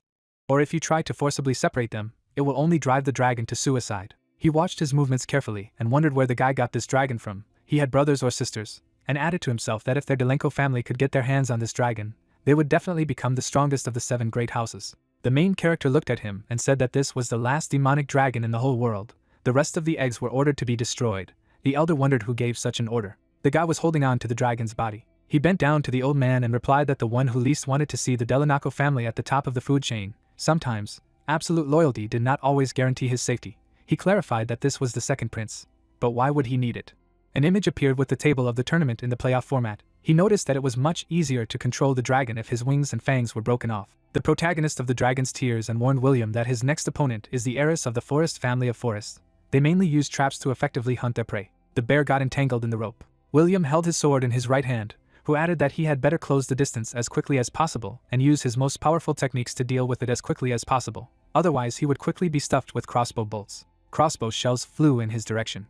A huge flow of energy hit his barrier. Sal noted that he did not even expect that the moon would be able to set up defenses so quickly. Despite the enormous strength, William's attacks are easy to predict, so he should now break out of the tangling vine while the moon attacks with the crossbow, and then, taking advantage of the moment after the attack, try to approach it again. The girl clutched the handle of a crossbow in her left hand. The girl's opponent spread his hands in different directions. The main character realized that William decided to take the blow, thanks to which, the resulting blast wave tore apart the magical vines, although it still hits endurance very hard. A projectile of the moon flashed in front of his face. He jumped with his sword at his opponent. The girl instantly dodged his attack. He swung his sword to attack. His sword was shrouded in green energy. The guy said to himself that if he didn't finish everything right here and now, then his life would be in great danger. He swung his blade with all his might. The ashen-haired man crossed his arms over his chest and noticed that he had failed. A huge crater formed in front of the participant in the fight. The girl put a knife to his neck and exclaimed that only the skill of fencing and nothing more. He wondered in bewilderment when she had time why he could not move. The moon threw up her arms in different directions. The protagonist opened his eyes wide and realized that something was clearly wrong with him. Perhaps it was due to the fact that he spent a lot of energy during the last battle. Mushrooms grew on the vines. He assumed that this was due to the action of hallucinogenic plants. It seemed that the moon at the very beginning of the battle imprisoned their seeds inside the entangled vine, floating poisonous caps. A magical hallucinogenic A-class mushroom, which highlights special spores that cause hallucinations and insanity in their victims. William clutched the handle of the ball in his right hand. He raised his hands above himself. The main character reasoned that as soon as he tore apart the vines that entwined him, the spores of these mushrooms began to spread in the air around him. During his attack, given the resulting explosion, he managed to breathe in them and fall under their influence. The guy with gray hair was leaning on his sword. He clarified to himself that this was her trump card, and decided to avenge William in the battle with her. Luna kicked the guy out of the arena. The commentator reported that William was leaving the arena, and Luna was the winner in this round. Sal squeezed his left hand in anger, and exclaimed what she wanted to do to him.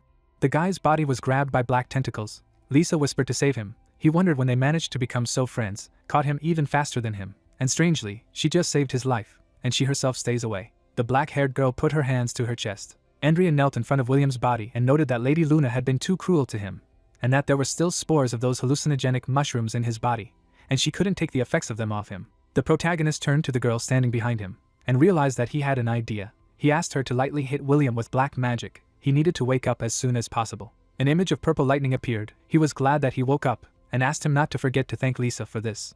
William looked at the girl and thanked her for saving her. She covered her face with her hands in embarrassment. A drop of sweat slid down his cheek. He asked that she had just seen him and immediately ran away. Andrea put her right thumb to her chin and reasoned that Lisa's magic had collided with her own inside William's body. This allowed her to see some of her own memories. And it turned out that she couldn't protect Alan, and also saved William's life. She was afraid that the mother of this bastard would definitely punish her for it. Sal calmed her down, noting that Lisa is a participant in the tournament. And Madame Cooper is not so crazy as to punish her right during the competition. Hera held the whip in her right hand and scolded the girl that she was a useless trinket, unable to even protect her master, and she still wanted to show herself in the arena. Lisa was sitting tied up with ropes on the floor. She added why she, a brainless dog, decided that she was worthy of it. The girl opened her eyes wide and her mouth wide. Famous for its black sorcery, the Sana clan annually gathered orphans and street boys from all over the world to bring them to the dark temple of their family. She held the dog by the leash. Sana's black magic feeds on the deepest human suffering and despair, systematically destroying their psychological resilience, the clan burning their humanity to ashes. The girl spread her arms in different directions. Only those few who miraculously survive in this torment are honored to bear the brand of San, turning into ruthless instruments of death. Blood flowed from her wounds. Madame Cooper immediately asked what she had forgotten, what she had been taught. She pulled on her whip and added that her body, soul, and every drop of blood belonged to her master, and since she had failed to protect her master, let her no longer need this hand. Lisa gritted her teeth in pain and asked her for forgiveness. She opened her eyes and noted that she was unworthy, unable to protect young Master Alan. The girl bowed her head at Hera's feet. A red-hot sword flew towards the woman. Someone's scream ordered her to stop.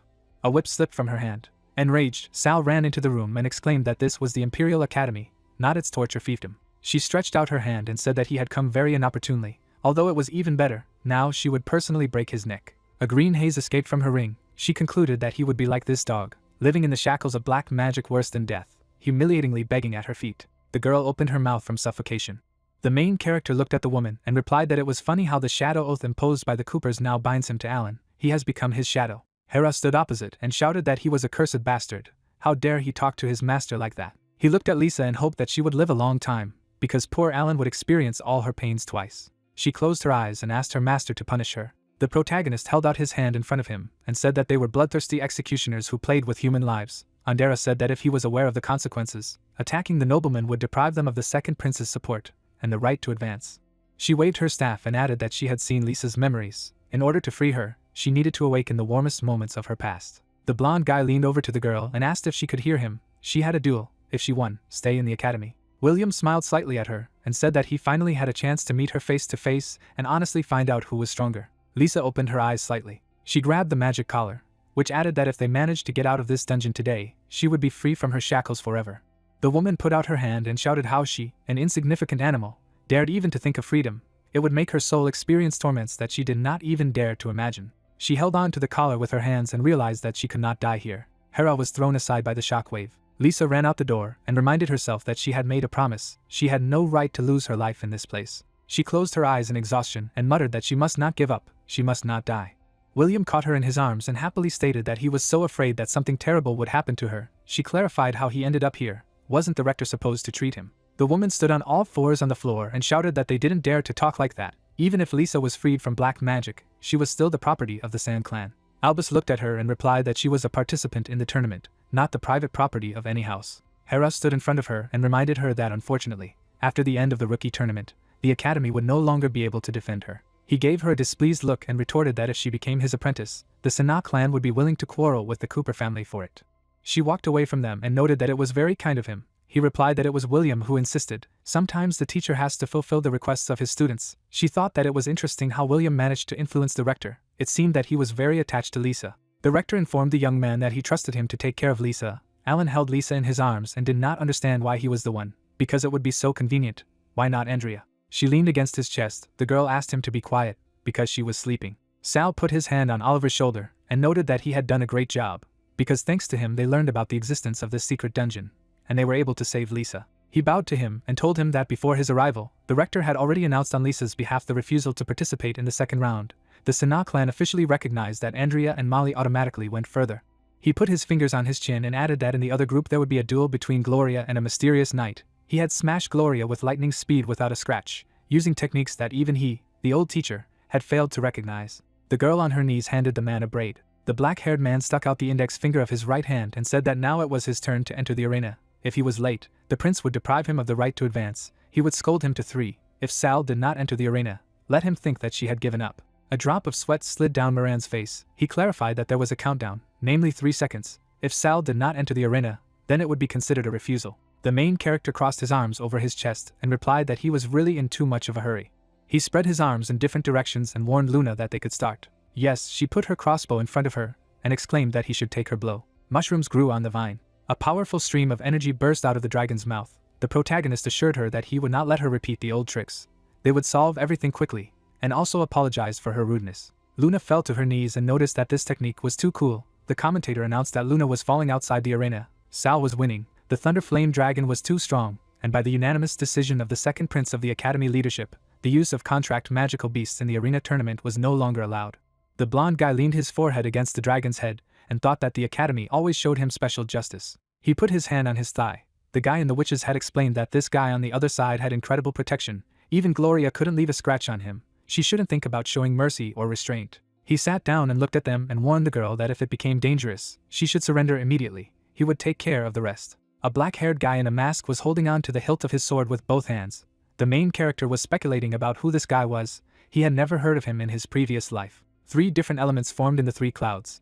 The light-haired girl threw up her hand and shouted for him to accept her attack, the young man in the hat remarking that it was incredible how she was able to use 3 high-level attack spells at the same time. Her attacks rushed at her opponent. He looked at her coolly and informed her that her attacks would have no effect on him.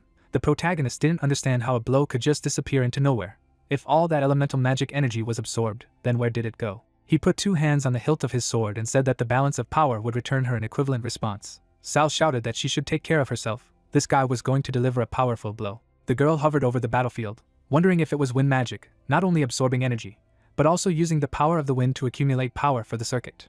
The main character caught the girl in his hands and added to himself that another victory in an instant. His strength surpasses all other participants. The commentator said that Andrea flies out of the arena. The victory goes to the Nameless Knight, and also that the final battle begins, Sal against the Nameless Knight, who will win the final victory. The prince sat idly on the throne. Moran added that the winner would become the new head of the Imperial Academy. Whether a commoner or an aristocrat, all students during their years of study would be subordinate only to him. The man with the scar on his forehead grinned slightly. Someone said that this loser Sal who had been expelled from the family would really lead their future. The Nameless Knight grabbed the hilt of his sword with his hand. Someone said that he was not even worthy of the light. He just needed to finish him off with one blow. He was just a pathetic loser. The protagonist looked at his opponent. The commentator announced that the tournament was starting right away. The opponents stood opposite each other, the blonde guy saying that he was the strongest opponent he had ever faced. But today the victory would be his. He would cut through his armored armor, his mask, and with him the prejudices of arrogant fools against those who were not called losers. The main character spread his hands in different directions. He replied that dogs like him always dreamed of turning the heavens upside down. Enough words, you need to fight. Sid swung his sword and clarified that it was it that absorbed Andrea's attack. It seemed that it was not a skill, but a weapon that accumulates power by devouring magic. He was slightly surprised that he was able to manifest it. The Nameless Knight placed 2 hands on the hilt of his sword. He exclaimed that they would test if he was really so invulnerable. He raised his sword in front of him and asked him not to waste his strength. He would not be able to break through his absolute defense. The protagonist was enveloped in wind magic. He added that balance would punish him for his audacity. The main character snapped his fingers. He clutched the hilt of his sword in his right hand and wondered if he thought he was the arbiter of fate. Looking down on everyone, the boiling blood in his veins would not allow his wind to curb him. Sal stomped his foot with all his strength. The information window said that blood melting, an area of molten lava created by blood energy, doubled the strength and speed of a blood swordsman. Blood bolts flew forward. He realized that if the others could not break through his defenses, then their blows were either not powerful enough or not frequent enough. They fell into the enemy's magical barrier. He held out his sword in front of him and expressed a desire to see how much more of his blood magic he could absorb. The Nameless Knight looked at him and didn't say that he was a mad fighter who deserved to be his opponent. He put his hand behind himself and invited him to fight fairly and openly. The main character looked at him and said that it was ridiculous, honest and open to fight. He had told him that arrogant aristocrats should not underestimate the bloody swordsmen who live in the shadows. His opponent swung his sword. He spread his hands to the sides in bewilderment. The guy looked at him and wondered if he had set a blood magic trap in advance while he was fighting off attacks. The blonde-haired youth rushed to attack him, saying that let him, an arrogant knight, show him his true face hidden under this mask. He grabbed his blade and noticed that he was the first to put a sword to his throat. Victory was not yet decided, so he should not rejoice too soon. Huge wings materialized behind him. Information windows said that angel wings, S-class weapons with multifunctional properties, for attack, defense and transformation, the treasures of the Imperial Auction House, the value of the entire city. Angel wings in the shape of a shield, enveloped the body in the power of a super-strong hurricane, creating a stable absolute protection in space. The blonde guy slid a few meters back and wondered if these were angel wings. This guy wasn't that simple. He looked at him and clarified that this was his true strength. The system window reported that angel wings in the shape of wings were adhering to the body, enhancing the wearer's strength and speed, as well as accumulating the sword wind for a powerful blow. Sel rushed to the attack and declared that he would not give him a single chance to bring his breath. He instantly blocked his attack and replied that he would teach this arrogant boy respect. He swung his sword again. He looked at his opponent and invited him to attack. They were both enveloped in an aura. He noted that it was very cool, simply incredible. The man watched the fight and wondered, such weapons, such techniques, this is the guy he once taught why he was here. Their swords crossed in battle.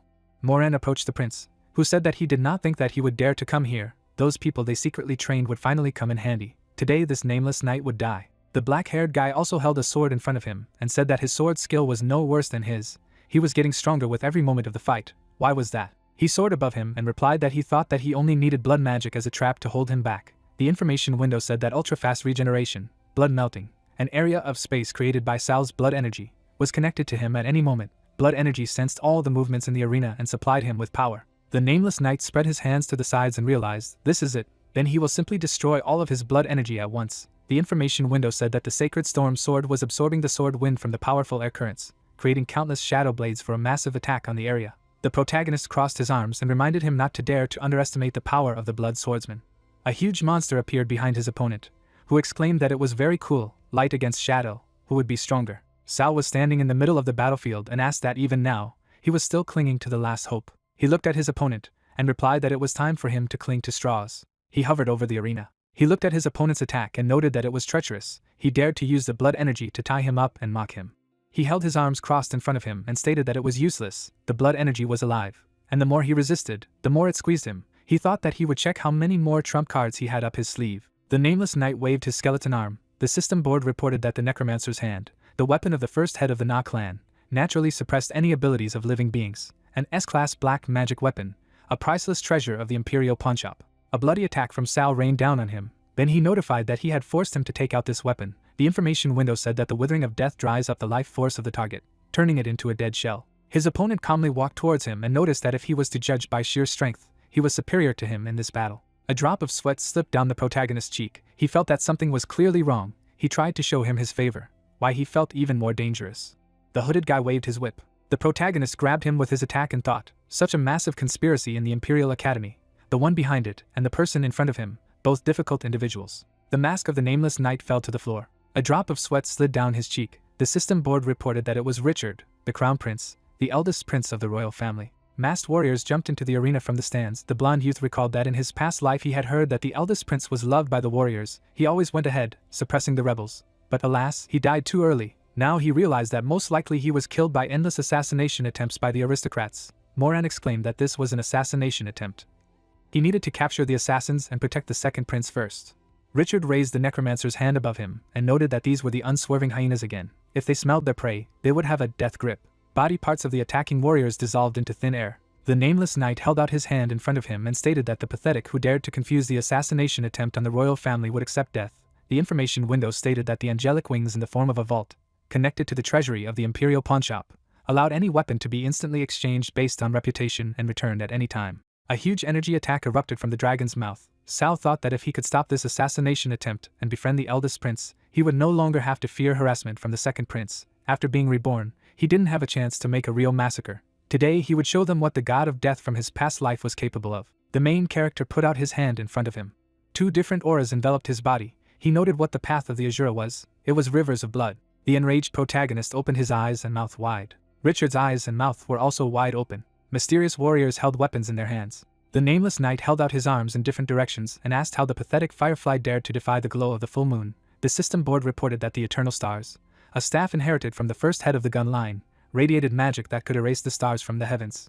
The demon dragon flew over the battlefield. The main character ordered them to see the fury of the thunderflame dragon. He held a blade in his right hand and noted that these pathetic attempts at murder were the work of a rabble, unworthy even of contempt. Richard raised his hand above him and added that they would pay with their lives for this vile rebellion. The information window read, the sickle of the blood moon, the weapon of the first head of the Isaac family, which sweeps away everything in its path, ignoring any armor. An arrow flew in his direction. It hit him in the back.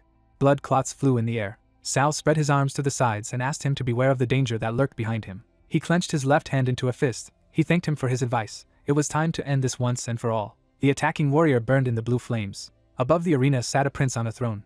He cut his hand with a knife and noted to himself that this day would be his last. The information window said, alchemy, sacrifice, a creature is born from a sea of blood and flesh, which makes heaven and earth tremble. Richard and Sal were standing next to each other. The first closed his face. The other noted that it was a potion that weakened the angel's wings. It seemed that the puppeteer in the shadows knew everything about it. The nameless knight clutched his face and exclaimed that his strength was failing. The protagonist in his right hand clutched the handle of the ball and asked not to appear here today. The eldest prince might have repeated his fate from his previous life, death by the blade of an assassin, the system scoreboard reported, ultra-fast regeneration, flesh like a hydra is reborn, immune to any poison, the thunderous flame of karma, the indomitable and pure fiery thunder that sweeps away poisonous spells and mists. An energy attack erupted from the demonic dragon's mouth. A huge monster opened its mouth. The information window read, a sandworm, a mysterious creature with a shell that does not lend itself to magic, devouring living flesh. The protagonist looked at him and noted to himself, the shell of the sandworm is invulnerable to magic, and the eldest prince is poisoned and weak, they should not let him near even a step. The dragons rushed at him to attack. He sank the claws of his paw. He realized that the sandworm's shell was not given to magical blows. It was necessary to break through his defenses and pour magic directly into his gut. The system scoreboard reported, a dragon stomp, a blow that absorbed the full weight of dragon power, the pinnacle of his physical rage. A magical attack burst into the monster's mouth. The information window read, dragon breath, an instant explosion in which all the dragon's magic is concentrated, its unsurpassed magic strike. Sal waved his hand under the dragon. Princip jumped up from his throne and wondered if he had dared to openly raise his hand against royal blood. Richard walked with him and replied that no, he was saving his life. But he, the dear younger brother, being the head of this tournament, had allowed a horde of murderers to fall upon them. He looked at them and told them that it was so. This attempt was deadly. Even he, under tight guard, narrowly escaped the fate. He assured him, let him be calm, he would get to the bottom of the truth and not leave the puppeteers alive in the shadows. The nameless knight sat on the throne and said that it was only thanks to Sal that they survived this day. The imperial law says that the savior of royal blood is allowed to be immediately elevated to the nobility. He glanced at his brother and added that he conferred on him the title of Viscount, and entrusted him with the duty of assisting the second prince in uncovering those who had woven this web of conspiracy. Someone's foot landed on the worm's body, and the worm thought that the bond between the sandworm and Sandra, who knew alchemy, could not help but be alarming. The protagonist bowed and declared his gratitude to the eldest prince for this honor, and also, as the winner of the rookie competition, he expected the second prince to fulfill his oath. He knitted his brows and wondered what he wanted, what he could give him, and thought, damn, he wanted to lure the winner of this award to become his dog, but Richard intercepted Sal first. He looked at him and demanded the Cooper family's silver misty marsh as the lands of his Viscony. A gray-haired man stood not far from them and noted that he was a greedy and dishonest jackal. The information window said, the size of the land, it is the embodiment of power and status, the cornerstone of any kind. Richard sat on the throne and stated that he believed that Sal was worthy of a reward. If the second prince would dare to back down on his promises, the matter with these possessions was not an easy one. He looked at the victor and added that if the silver misty marsh could not be given to Sal, then he offered to give him the ink ridge on the outskirts of the capital. A vein swelled on the second prince's forehead. He said that everyone knew that there were deposits of black gold in those lands. He had gnawed this promise out of the king with great difficulty, and thought that control over these veins of black gold was power over half of the magical wealth of the empire. He would never cede them to an outsider. The man was holding a crystal in his hands. The system displays reported black gold, this substance with incredible magical compatibility, an indispensable component for the creation of high-end magical artifacts, and therefore its value knows no bounds. Black gold, this is graphite, a piece of black gold that is fragile like glass, and cannot be restored, a real disposable treasure of luxury. And yet the aristocrats are ready to fight to madness. After all, it is a symbol of status and greatness. The aristocrat put 2 fingers to his forehead.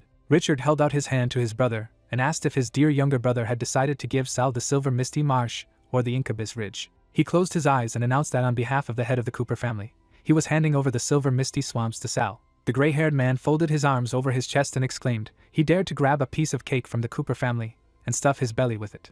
The protagonist's hair fluttered in the wind. He recalled that in his previous life, being the greatest shadow, he received the silver misty marsh as a gift from the Cooper family. Later, a new mineral, mithril, was found in the marshes. As a source of material that is more valuable than black gold, the silver misty marsh once again returned under the full control of the Cooper family. A flag hung on the pin. The protagonist stood in front of his enemy, who declared that every inch of the Cooper's land was washed in blood. If he did not hold out against them for a quarter of an hour without falling, then they would never give up a traitor like him to a marsh, who objected that these swamps would be his. By all means, they belonged to him by right, and always had been. The man swung his sword and said that before throwing out loud words, he needed to weigh his strength. The information window reported, the wrath of the great range, the strength of the mountain giants poured into the blade, and the blow fell with the power of an entire mountain range. Sid held out his sword in front of him and swore with his soul. Everything he said, he would certainly fulfill. The system scoreboard reported, the will of the blood flames, burns all the blood in the body, breaks the limits of the flesh to erect an indestructible defense. He looked at his enemy carefully. Leon's mouth opened slightly in surprise. He smirked and wondered what he thought. The blood magic that was devouring his life would stop him. A terrifying ghost stood behind him, who added that without the relic of the first blood swordsman, no blood swordsman would survive 10 years. Richard raised his hand in front of him and spoke, the relic of the first blood swordsman that the head of the Coopers was talking about. It must be it. The information window reported, the shackles of the demon blade, the scabbard of the first blood swordsman, capable of taming the backlash of the spirit of the blood sword.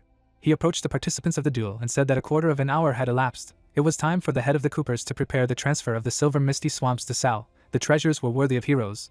These scabbards were a gift to him. He thanked him for saving his life, and for allowing him to enjoy such an amazing fight. The guy grabbed the relic and thanked him. He looked at him and exclaimed that in a month's time, a banner with his name would fly over the silver mists of the swamps. Two men were walking down a long corridor. One said that the academy was investigating the assassin's accomplices, so it was forbidden to enter and exit the Imperial Academy. If he wanted to find a suitable place to train, then he could only come here. He wondered how to get to the advanced training rooms here. Why everyone was busy. The young man grabbed the girl by the hair and noted that she looked like an accomplice of those murderers. Let her take off her clothes, and they would check. He replied that the training rooms were seized by students from the Alliance of Aristocrats. These conceited people with high-sounding titles do whatever they want in the academy. A guy flew out of the room. Sal turned to look at them, who was shouting that let them wait. He would bring the men and tear them to shreds. The huge man waved his hand and asked who it was next to Oliver, who replied that it was Sal. They needed to occupy their room for advanced training for a while. The boy pointed his finger at him and clarified that he was the one who had won the rookie competition, and had also put a great second prince. He was handsome, so let him take a training room and use as much as he wanted. They entered the room. The protagonist spread his hands in different directions and asked to cut him. Oliver did not understand what was wrong with him. The man sliced open Sal's body with his sword, who revealed that his body was indeed half consumed by the blood demon, the only way to escape from his power, to completely renew the blood. He held out his hands in front of him and added that he had Hydra abilities to regenerate quickly. By constantly losing and regenerating blood, he could gradually expel the demon's influence from his body. Blood gushed out of his body. He asked why he had chosen him to help. Wouldn't Chris be a better fit? He closed his eyes and replied that without the threat from Chris, the blood demon would have a chance to take over him completely. He raised the relic above him and remarked, it was a pity that this cowardly blood demon was so afraid of the scabbard that he did not dare to stick his head out. The demon spread his hands in different directions and clarified who said that he was afraid. Sal was digging his own grave. He attacked him and added that he thought this scabbard could curb him. It was just the ravings of a gray mare. The main character gritted his teeth and said that the scabbard is true, chains that restrain the chaos of blood magic.